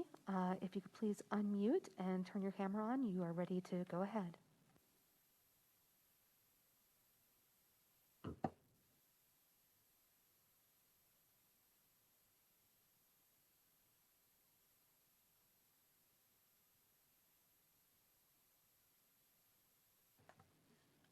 Mayor, it appears that our public commenter is not available, so we'll go ahead and move on. If he responds here in a minute, let us know. Otherwise, we will defer to Councilmember Aslan's question, which is the home that was a total loss, was it built in a defined floodplain against recommendations? I'll answer that. You know, I can certainly get with you, Counselor, afterward. But I would need to research that. That is not a FEMA floodplain. I can definitely, certainly tell you that. It is not in a formal FEMA floodplain. Lucinda, but the vast majority of the area in the county is not, so people aren't required to have flood insurance, but that's why the first message today was get flood insurance, irrespective of whether or not you're in a FEMA floodplain. so part of this question just opens up a little bit of a can of worms, I guess. I've just been hearing chatter that I don't want to specifically pick on anybody in particular, but and I think this might be an issue more in the county than in the city. But if we're needing to redefine where flooding is happening and what a floodplain is, how recently are some of these homes being built, and should they have had a better sense of whether or not it was appropriate to build in particular places? And in places like Forest Hills and Cheshire and out in 180, where this could become a big problem, how are we working in the future to make sure that homes are only built in appropriate areas moving forward? So let me start first, and then Christopher may want to add some questions. But first, that the home was not built recently, the home that was destroyed. In fact, I spoke with a woman this weekend that lived there as a teenager back in the 70s. And I know we're aware from both that and the neighbors that her experience and the neighbors' experience that home had flooded on the interior prior. But suffice to say, we have FEMA floodplain maps and flood delineations, across the county and various locations, as does the city. And we certainly review those. But when you get these extreme events, these are extreme flood events. Extreme rain events really is what we're talking about. You get extreme rain events. You can't mitigate to all these events, right? And nor can you necessarily, define them as a FEMA floodplain and then force people to have insurance, which is what happens if it gets defined as such. So, and certainly far greater at a cost than people who are outside a FEMA designated floodplain in terms of the cost of that insurance. So there are very significant consequences to that process as well. So we tend to be very, very careful. The county did proactively reevaluate all of the floodplains, has now reevaluated all of the FEMA floodplains within the county. And we're working with FEMA to redefine those floodplains and working through a process. In fact, we're very close to culminating one for the Kachina Village area. I'm happy to say we've been in one in Munns Park for almost 10 years with FEMA. And so, those are important processes to go through. But it's really important to look at what is the type of event that's occurred and then what are the results. And certainly it was significant, but that was a very, very, very low probability storm. So you have to keep the reality of what are the chances of flooding of that nature in any given area. So, Mayor, if I may. Yes, of course. Thank you.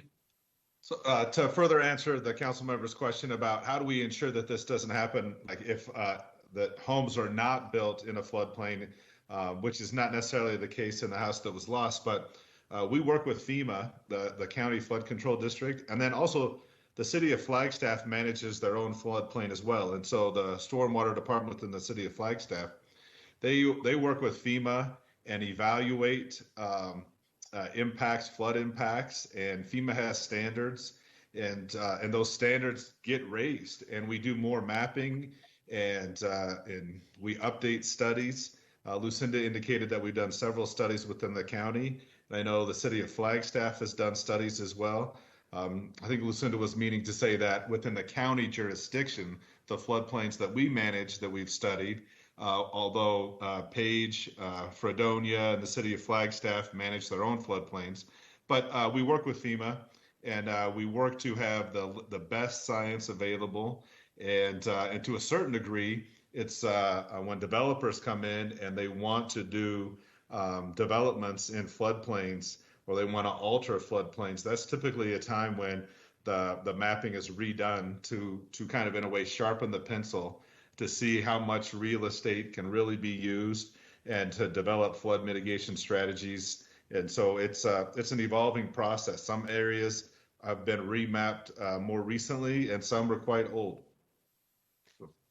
Yeah, and I will add that in the county, probably certainly the case within the city as well, that the vast majority of our developments were developed before even drainage plans were required. You look at Kachina, Mountain Air, Donny Park, a good chunk of Timberline. Most of those areas were developed before there was even the state authority granted to the district or the county to even request a drainage plan. So we've come a long way in that both the city and county now have very significant requirements for a new development to manage drainage, which is a good thing. And then I'll also say that, it's a small case that we're talking about, a small percentage of the cases that we're talking about for flooding. And some people might be asking, how are we in this situation where 400 homes in the museum fire burn scar can be at flood risk, and how is the infrastructure not able to handle this? And there's the city of Flagstaff and the flood control district. This is a natural disaster, and we've seen an extraordinary amount of rain, and the watershed is compromised, and we can't mitigate to all levels of all disasters. And so the watershed is going to have a new normal, and we'll City of Flagstaff engineers and with probably support from the county and definitely the local engineering community are going to look at what can be done and what's appropriate to do, what's responsible, and try to bring forward flood mitigation strategies. But our infrastructure is being overwhelmed by water that's 10 times greater than what it was designed for, and what we would reasonably expect on a pre-fire condition. Thank you for the conversation. Thank you. Thank you. I believe Vice Mayor has a question here as well. Thank you, Mayor. I do. I have a couple of questions. The first two are for Andy. If you could go back, one of the first slides that you showed us, it indicated that there were 3 areas that needed immediate action. And by action, what exactly does that mean? And then what exactly happened? Yeah, thank you, Vice Mayor Daggett. Just trying to recall what those immediate actions were. I think we're talking about the Spruce Avenue channel improvements, and specifically from the Cedar to Dortha. And so going into the event, we made some improvements in that channel by taking out vegetation, etc. There is a utility in that channel, Unisource, and so utilities always have an impact in those channels. And making those improvements, we can't dig a channel deeper if there are utilities that aren't buried to the level they need to be buried. So we're looking at adding concrete to that channel. From a natural channel perspective, concrete isn't always something that we look at kindly, but at times concrete is necessary, and in this case, probably so, particularly from a maintenance standpoint. So as that silt, sediment, everything that's coming down that hill from the burn scar collects in that channel, we're in a position where we're dredging it out with every storm event.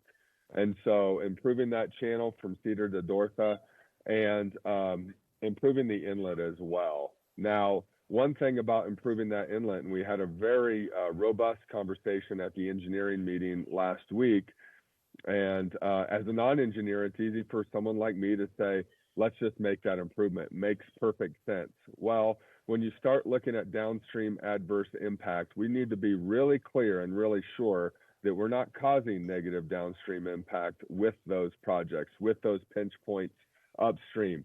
So Ed Schenk did a really good job of talking about a potential detention basin at the school location. And so if we're going to increase capacity upstream, we need a place to put it downstream. Otherwise, those pinch points, those improvements in the pinch point, we're negatively impacting our downstream friends and neighbors. That's not the position that we want to be in. And so and that's been one hesitation with the engineering group in making sure that we're making all the right decisions so as not creating a problem downstream by fixing one upstream. So that Dortha Avenue, the channel itself, that improvement we can legitimize from the engineering perspective. That inlet is going to take a bit more discussion. And frankly, that's why we're having the get together later this week of hopefully some of the best engineering folks that we have locally and otherwise to talk about that system in its entirety. As Lucinda will continue to tell us, there is no silver bullet, but if we can work on that system throughout, there might not be one solution, but a series of several might be the takeaway, and just highlighted to you early in the presentation what a few of those improvements could look like. So the slide that showed the 3 in red, those projects have been completed?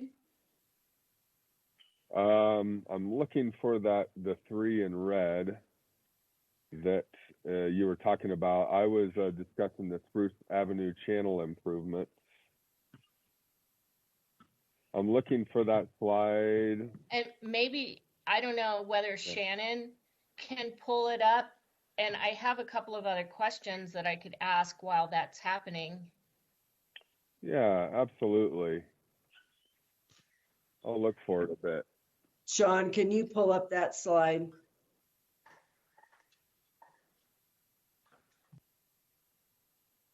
I am looking for it right now. So in the meantime, and you touched on this a little bit, Andy,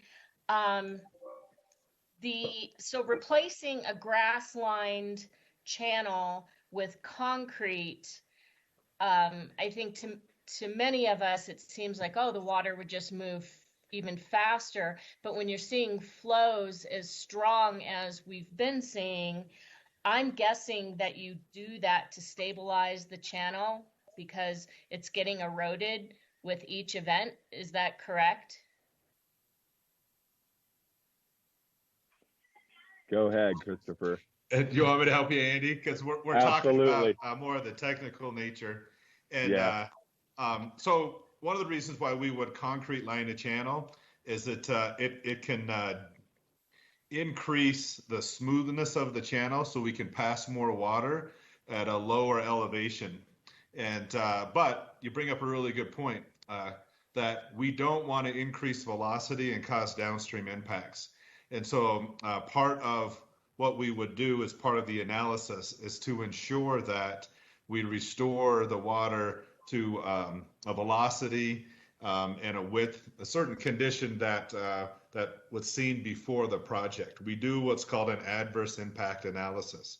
And we look at how the system is currently functioning, and we model that, and then we put into the model the improvement that we want to do. In this case, it might be a concrete line channel. And then we run the model again, and we look at the difference of the two. And if downstream or upstream we're creating an adverse impact, then it makes that project not feasible. So the flood control district recently did a similar project in Mountain Dell, where we took a natural channel and we constructed a concrete line channel to be able to pass the flood flows through the neighborhood in a more desired manner, and that the homes of experiencing less flood risk as a result. And then Vice Mayor Daggett, thank you, Scott, over total team effort, right? So slides 13, 14, and 15. The projects that you had noted are projects that we had already done. And so that's the cross vein weirs as noted on slide 13. And that was to do a couple of things, help the pipeline and those utilities in the area, as well as the city water main, and then also working to attempt to reduce erosion. The next one, the channel dredging, that's a continual effort. So we did all of that work leading into flood season. And unfortunately, with every flow event, that sedimentation loads up those channels again, so to speak. And so we end up dredging them out again. So the project that I was talking about on Dortha, for example, is how can we build infrastructure that also helps with maintenance as well? So we're not continually dredging out. A lot of that, as Lucinda would note to you and Christopher, is that work upstream with the sedimentation to try and reduce that sediment load that's coming into the built environment of the city infrastructure. The next slide is the culvert upsizing at Linda Vista, and that actually took place in the summer of 2020, doubling the size of that culvert. And that channelized system is able to handle that double-sized culvert. But as we all know, that overtops quite frequently in a major flood event. So hopefully that answers your question, Vice Mayor. Andy, do you want to talk about the channel at the top of Paradise that we just got Forest Service approval, but we're arm wrestling? Right. Yeah, so at the risk of getting too overly excited, because I have a tendency to do that, and then we all do, because we want to make progress. And so Christopher and others have worked hard to try and get permission to do something above Paradise to lay out that channel a bit, so to speak, and stabilize it. Because as those channels continue to incise, produces more sediment into the system, builds velocity, which is why we're seeing those barriers get knocked down and moved. So if we can lay those channels out, create more of a alluvial type situation, that will help with velocity, with sedimentation. And so we're making progress daily on that. And when I had said there's a lot going on, even though it's not raining, this is the kind of work that's going on at the staff level to give us motivation to try and solve some of these issues at that broader level. And so thank you, Christopher, for that. And Mayor, I see that the public commenter is back. I have one more question. Should I ask it now or after public comment? Go ahead right now, and then we'll go to the public commenter. And as Supervisor Horstman, I do see your hand up, so then we'll go to you as well. Okay. So my third question is, can you help us all, and by you, I'm not sure who I'm talking to, help us understand what immediate housing assistance is available to homeowners who aren't able to live in their houses because of the damage? So we have been asking people to call the call center and then referring them over to Red Cross. Red Cross is the provider of housing support during disasters, and we have a relationship through the EOC with them. Typically, they follow their national policy, which is that in a disaster situation, they establish what they call congregate housing. In our location, that's typically done at Sonawa Junior High School. But currently, they've been working with individuals to try to identify, if there are options available to them. I don't want to speak on their behalf. I think it's important that those individuals that are impacted work one-on-one with Red Cross. And then also, as we noted earlier too, that the county does have a rental assistance program. It's income-based. But if there was an individual, they may qualify for some assistance with rental assistance. And again, they should call in, and we we can refer them over to community services at Health and Human Services at the county to see if they qualify for that type of support. Again, this is why flood insurance is so important, because one of the things that can be provided through flood insurance, from what I understand, and again, that's a FEMA program, it's not a county program, is that alternative housing can be made available for some period of time while your home is being repaired, or rebuilt. So all calls should go through the call center to be triaged and then pushed out to whatever agency can help. Correct. All right. Thank you for asking that question. Thank you. Ms. Salzberg, if you'd like to get the commenter on the line now, that would be great, and then we'll go to Supervisor Horstman. George, could you go ahead and start your comment? Hello, everybody. We can hear you. Please go ahead. Hello. Can you hear me? My name is George. Hello. Yes, sir. We can hear you. Okay, great. So I asked question by typing in the chat, and I never heard the response for the Linda Vista passage of that channel, which goes from the forest, from the fire, down along the Grandview Street where I live or drive, and goes to the Cedar. So that passage under the Linda Vista can handle up to 300 CFS. And last flood was probably 10 times more than 300 CFS, and we had most of the water coming into the Grandview.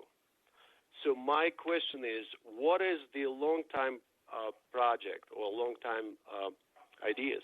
What to do with Linda Vista? Because we will have those bags as long as that problem will not be solved. So this, for my area, for my home, is the quintessential to fix the problem on Linda Vista passage for the water. Because if you've seen the drone footage, there was video drone footage, you can see clearly that the whole water from the forest goes to the Linda Vista, and then most of it, probably about 80%, goes to Grandview, and the rest goes to the channel behind Grandview, between Grandview and Monte Vista. So that channel is capable of handling at least 50% or even more. So we have such a big floods on Grandview because that channel is not maintained or done, and especially that passage to handle this water. And all residents of Grandview getting floods, such a big floods. We will get floods, of course, because the climate change and everything, I understand. But what we have now, and you spending money for cleaning the street, putting bags and everything else, because that Linda Vista passage is the obstacle for the water. So what is the plan? How to fix the problem in this particular small place, Linda Vista passage? Would you please answer this question? Thank you for the question, George. And that's something that we have ideas on, and they're going to be embedded by engineering here, especially this coming week with the engineering session. If you would like to chime in briefly, Christopher, but much of this is, it isn't just the Linda Vista. We look up the floodplain, as was mentioned with the Paradise, at the end of Paradise with the Forest Service there trying to do mitigation efforts. And it's the whole chain of events that then leads to the issues at Linda Vista and Grandview and then beyond. But if you wanted to chime in briefly, I know with much of this, Lucinda was interested in being able to give a well thought out response, place on the FAQs with this, but if you wanted to touch on it, Christopher, that'd be great. Yeah, sure. So this just gets to what Andy was talking about earlier, about we need to make sure that the entire system can handle any flows that we push downstream. And so while we could look at increasing the capacity of the Linda Vista culvert, we also need to look at the Cedar culvert and the infrastructure that goes downstream. And so it needs to be maintained and improved, if possible, as an entire system, so that we just don't push the pain, in a sense, from the people that are experiencing at the top of Linda Vista and Grandview, and it ends up flooding out people further in Sunnyside. And so we're, it's a good question, and it's something we definitely want to figure out how we can address and how we can make that situation better. That's right. Yeah. One last thing is before I'll hang up.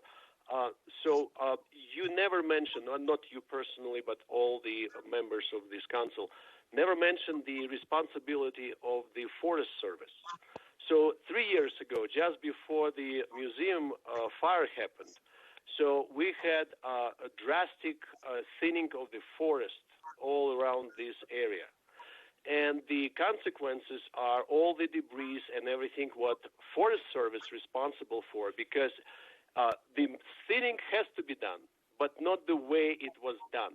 The soil, the erosion after that was damaged so badly because they use heavy machineries to remove the logs.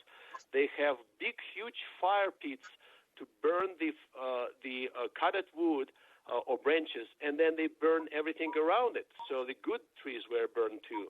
And then what we have now, half of the debris, maybe even most of the debris, which we get here on the Grandview, are not coming from the museum fire.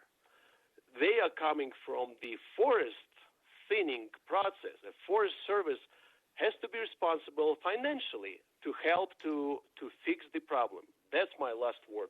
Thank you. I'm going offline. Thank you, George. And yes, the Forest Service is at the table through this process. It's going to be all of us coming together to be figuring this out. So all of our intergovernmental agencies to try to mitigate these situations and try to think of the long-term solutions. So thank you, George, and I will turn it over to Supervisor Horstman for questions, comments. Thank you very much, Mayor, and members of the City Council, and to my colleagues on the Board of Supervisors, and to the city and county staff. You know, you all have just done a great job. This has been a tremendous effort. But as we note, and as we've heard from the frustration in the previous caller, a lot of work still needs to be done. And there is a need for a lot of further mitigation. So I have a couple of major questions, I have a couple minor questions as part of this.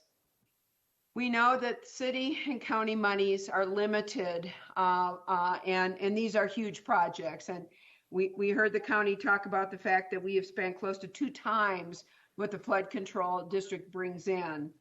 The county was able to get some federal exigency funds for Mount Eldon Estates area. I know that we are looking to get the Emergency Watershed Protection Program long-term mitigation, watershed mitigation refunded in hopes to be able to do some long-term mitigation in the museum fire scar area. But we also have seen that we've received substantial flooding outside of the museum fire scar area. And we know that there is additional mitigation that needs to be done. So my question is, and I have a second question after this, but my first question is what monies are available? The city and county are going to be tapped out. So what monies do you see are available that we as the city, we as the county, that folks in our community can advocate for to help to do the mitigation that's necessary? So certainly one of the top priorities, as I indicated, is refunding that Natural Resources Conservation Service Emergency Watershed Protection Program long term. We would hope to be able to use those funds to support. Now, know that everything that I'm going to speak to all has a match. And remember that out in Schultz, we spent, upwards of $40 million, of which 30 to 40 million, of which a fair amount came from federal sources. But a lot of the match to those grants all came out of the flood control district. And so that's one source. It has a 25% match. we would hope to get some technical assistance funds with that as well. That would help pay for like the engineering and design of the projects.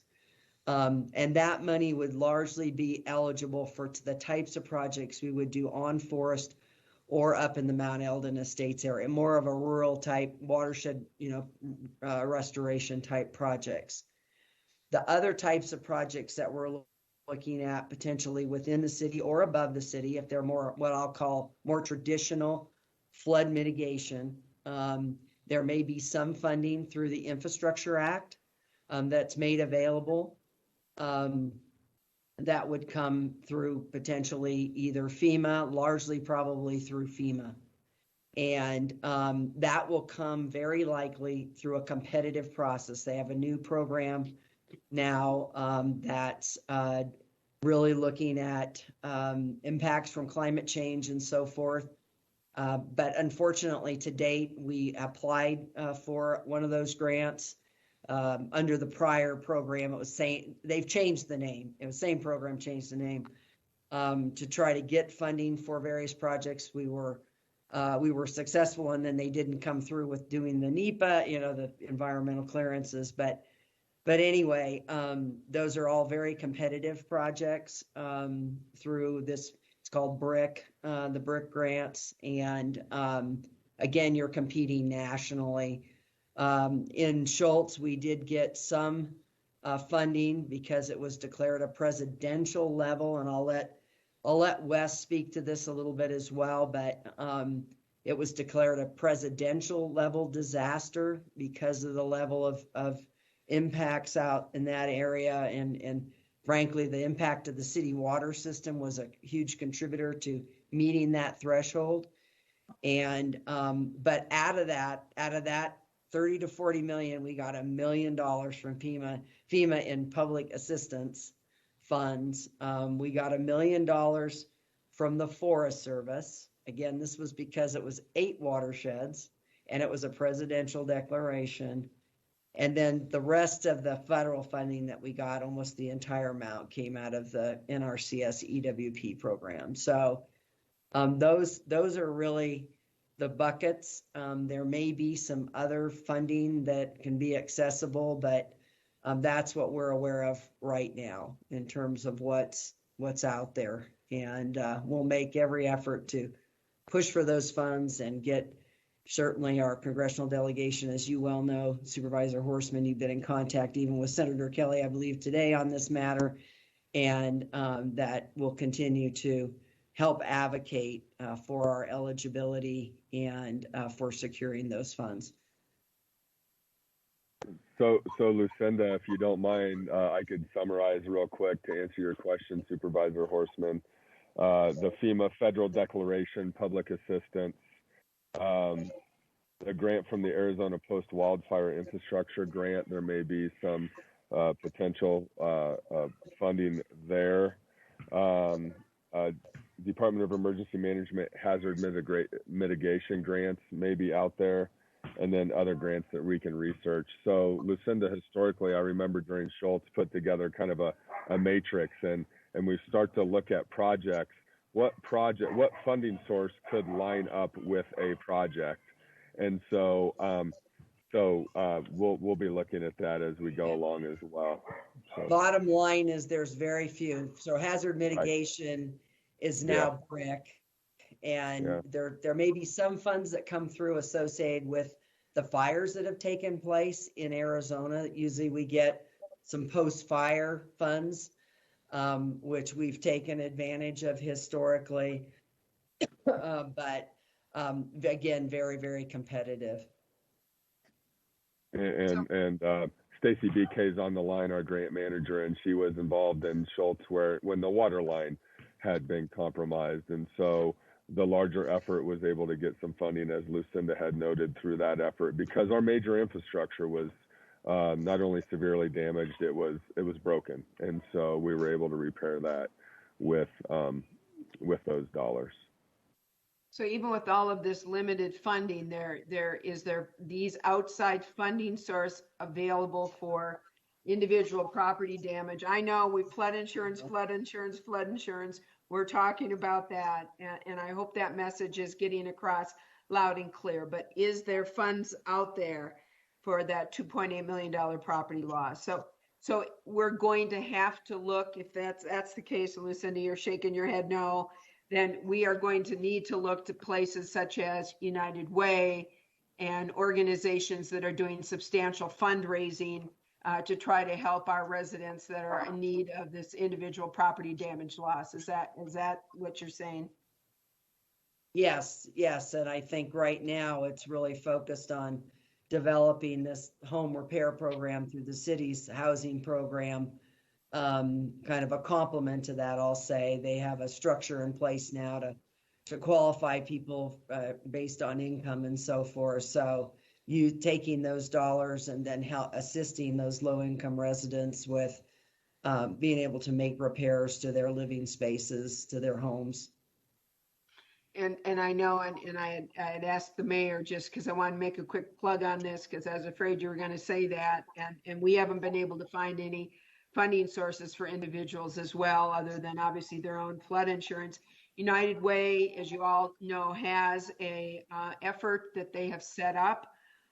And, you know, besides the wonderful work that they are doing with Carol Dykes and Sybil Smith and others on getting the volunteers, over 717 volunteers in this community, neighbors helping neighbors, as they call it, living united, as they call it. And, you know, another way to help, obviously, is to give to their fund to help some of these individuals that have really been hit hard. I've heard some tremendously heart-wrenching stories of people who are out of their homes and are really suffering at this time. So if anybody has additional funds available or is willing to dig deep in their pocket, Northern Arizona UnitedWay.org is doing some substantial fundraising to help these individuals. So, Mayor, I want to just make a plug, a thank you to United Way, and to make a plug that they're still working to try to help members of our community that have been so horribly hit by this. So thank you.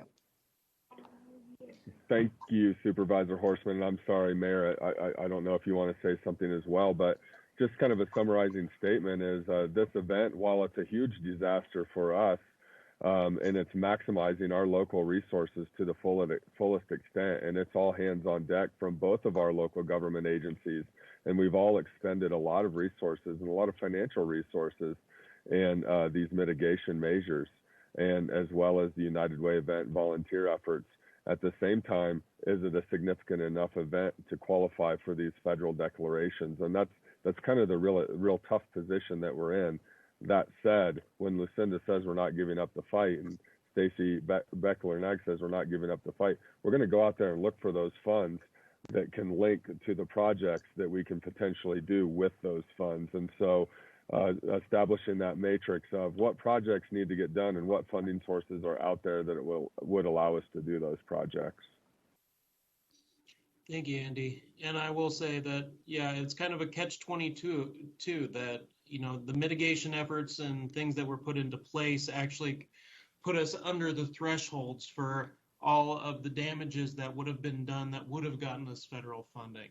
But nonetheless, we didn't lose any lives, and people's homes, yes, were damaged, but it could have been far, far, far worse if the level of attentiveness was not taken by the city and county and the work that everyone has been doing here. So I really want to thank your efforts in that.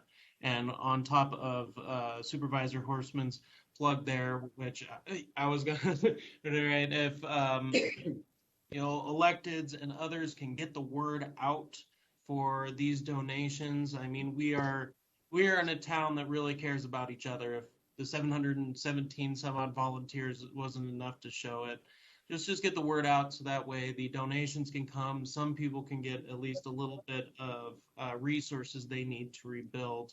And inevitably, it's neighbors helping neighbors, right? So we can't count on a huge chunk of change from the federal government. We have to be helping each other out where we can and when we can. So please share it out that there is a fund, United Way, to be able to donate to homes and people that were disproportionately affected by the flooding. Thanks, Mayor. Thank you, Supervisor. Councilmember Shimoni, you had a question? Yes, I did. Thank you, Mayor, and hi, Lucinda, and hi, everybody. First of all, thank you all at the county and at the city and all of our partners for all of your efforts. It means a lot to us in the community and all of our frontline workers.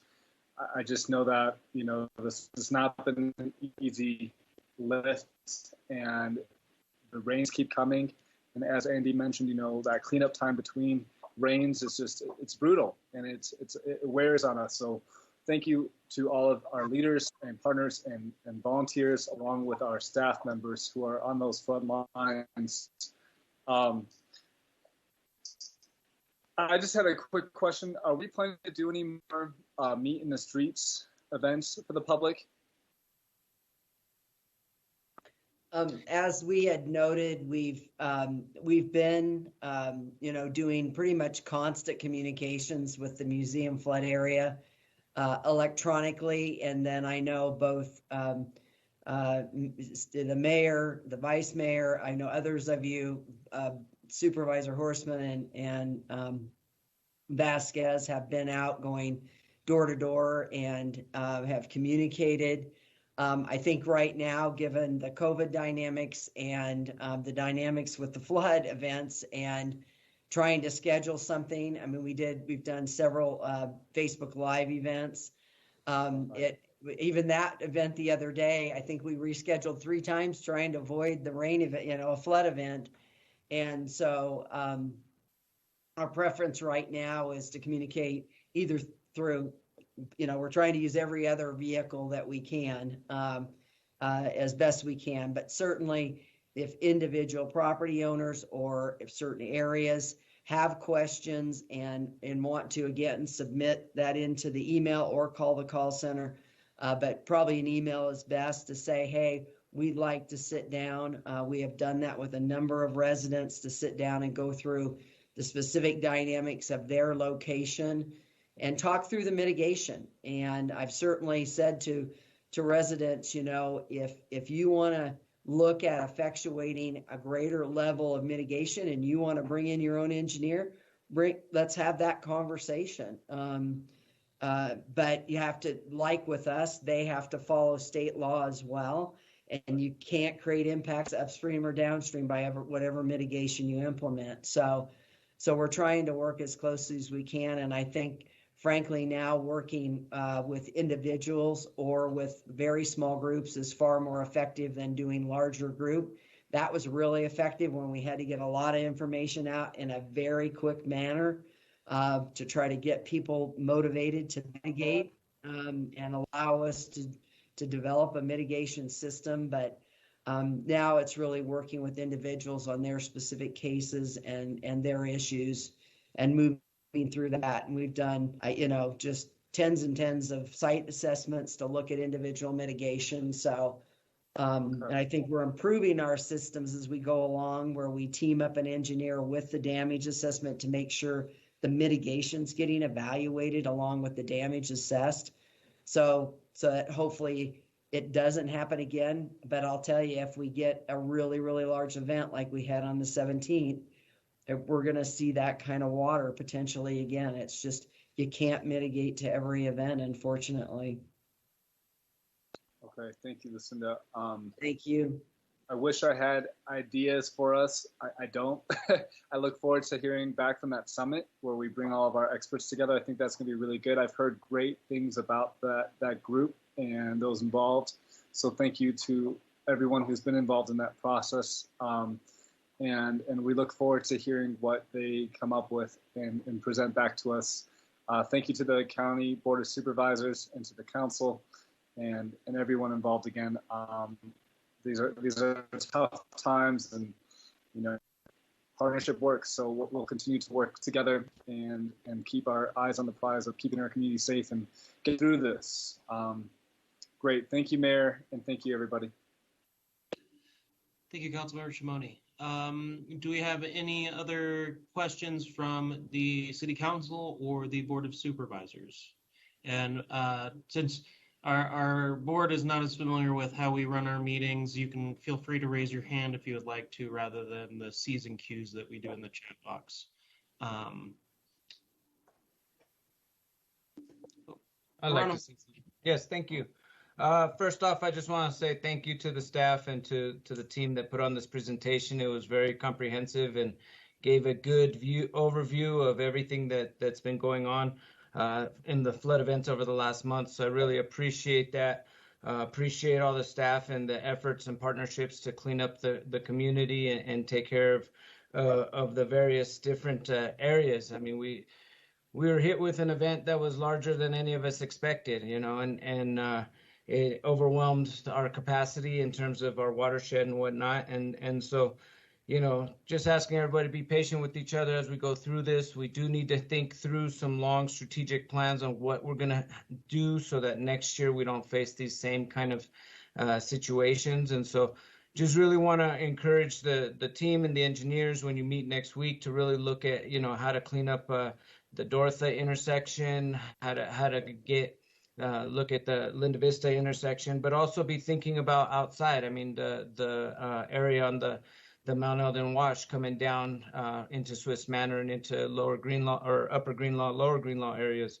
All those areas were also affected with the flooding. And so as we're taking these long-term thought process and creating these strategies for this long-term mitigation efforts, we need to look at the whole picture, not just the flood scar area. Obviously, a lot of our funding is tied to that, and we want to maintain our efforts there and continue to dredge out the Arroyo Seco and some of those areas. But we also want to take into consideration those other areas because this isn't going away anytime soon. And the worst thing that could possibly happen for our community would be that we survive this event or these series of events this year, and then next year we're hit with the exact same events, and none of our mitigation efforts and none of our conversations did anything to fix it. So I just really want to encourage the team to really be proactive, to really think outside of the box, and really look to provide long-term flood mitigation strategies for our community. Thank you. Thank you, Supervisor Vasquez. Councilmember McCarthy? Yes. Just a brief comment. Well, first of all, thank you for the good presentation. And I think the one thing that really resonated with me that I want to make sure we don't forget, it was when Lucinda mentioned that the west side, you know, the upper Rio de Flag watershed, the west side of that mountain needs to get thinned and treated, because if we had a fire up there, it would be a big deal. So let's just keep that one in mind. Thank you. Thank you, Councilman. You're right. Hello? It would be a very big Hello? deal. Hello? Sorry, who do we have on the line here? That's Yes, Supervisor McGay, Judy. Okay, sorry. Supervisor McGay, would you like to jump in here? Yes, I'm so honored and pleased and happy that, you know, we're all on this call. There's two comments I want to make. One is that when we're talking about people getting help from certain areas, you know, that for possible renovations or whatever, I think we really need to put it on a website somewhere so they don't have to get the runarounds when they do call the call center. Just information as to the steps or what needs to get done. The other thing is that I think we all need to band together on trying to get the reimbursements from FEMA because we're really struggling financially in certain areas because, you know, we're putting more money into these efforts and we're not getting reimbursed for it. But I just want to thank everybody that's been on the call and on both sides, the city council people, our constituents. I'm just thankful that, you know, we had this conversation. I know we have to really, really think about the future next year on, the following years, how we can curtail, you know, a lot of these damages that are coming up and the flood insurance and stuff, you know, we need to think about those things too. So as far as homeowners, so that's all I want to say. I just want to say thank you to everyone, all the council members and my colleagues and the rest of the community and people that are on the line here. Thank you so much. Thank you, Supervisor Begay. Chairman Ryan, do you have a comment? Yeah, probably quickly. I think most things have been said. The important thing is, staff's working on it 24/7. I know council members have been out there, you yourself, Mayor, and board members, and understand the impact when people are impacted. It's hard. We are trying to rally the appropriate resources, and people are working pretty much 24/7. The couple pieces, we're trying to keep our eye out for monies that might be available. We can't be all things. We can't fix everything. But if we have the opportunity, this work that, Andy and Lucinda and others have mentioned in terms of let's see if we have potential for design. We have lessons learned that we've been able to optimize on. And then the other side of it is, if there is a potential of getting a design that's shovel ready, that helps us as we get into competition in these grant funding opportunities. So, key pieces on that for the sake of the community, just a reassurance that that's out there, that people are working really hard to do it. And we are trying to be real, though, also. Sometimes natural events, you just can't design for them. So the areas that can be worked on, that's the great hope of this presentation. And as you had noted, Mayor, we are, a caring community, a caring city, a caring county. Those that can help, please do. We need volunteers as well. Insurance, the one thing that wasn't mentioned with the insurance is, if you're renting, renter's insurance is if you don't have it, you could lose everything. If you do have it, it is a potential to help you out, to think about that. So that's a very important piece. Last piece, just more of an organizational piece. Mayor and I shift back and forth when we do these joint meetings. So the mayor's handling the running of the meeting, and really appreciate the city hosting us and your effort, Mayor, for what you're doing. Thank you. Thank you, Chairman Ryan. And yeah, we have a lot of caring people from the ground up, really working hard. 4 street sweepers out 24 hours a day, and getting help from other cities to get those street sweepers. If there was a silver bullet, if there was a magic wand that would help solve all this, we would have picked that up right away. It's just going to take some long-term planning. It's going to take, honestly, patience on all of our parts to really make sure that we're addressing these issues as best we can. And that takes resources, that takes legalities, all the things that have been presented by Lucinda and Andy and everyone else today. So with all that said, thank you for your patience. We're just going to have to keep all together here to keep chugging along. And I did see Vice Chairwoman Fowler jump on here. Did you want to say a couple words? Yes, I just want to thank you, Mayor and City Council, for hosting us. Thank you to the Board of Supervisors, Lucinda, and Andy's team. The city and county work really well together. And we've been working together on various projects for many years, and especially in this area. This is not just in our area, it's happening throughout the country. So at the national level, we are also addressing this at the national level when we do go into meetings. And there's just a lot of need that is happening here on the ground.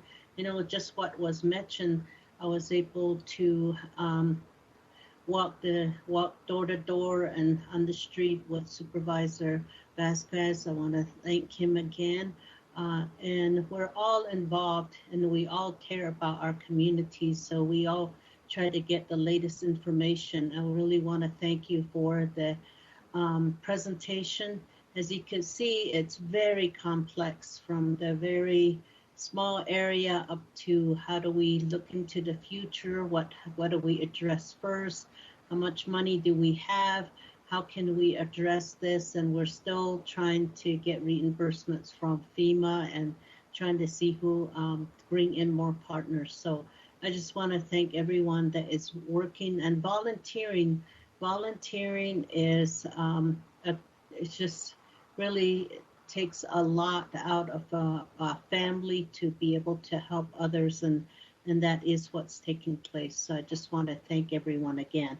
So thank you. Yeah.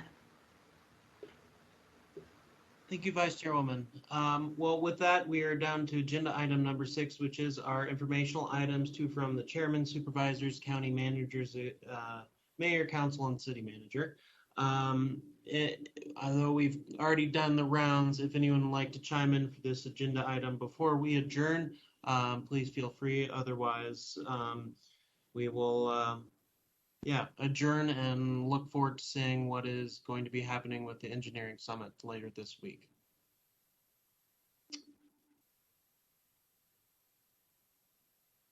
Give it a few seconds. We good?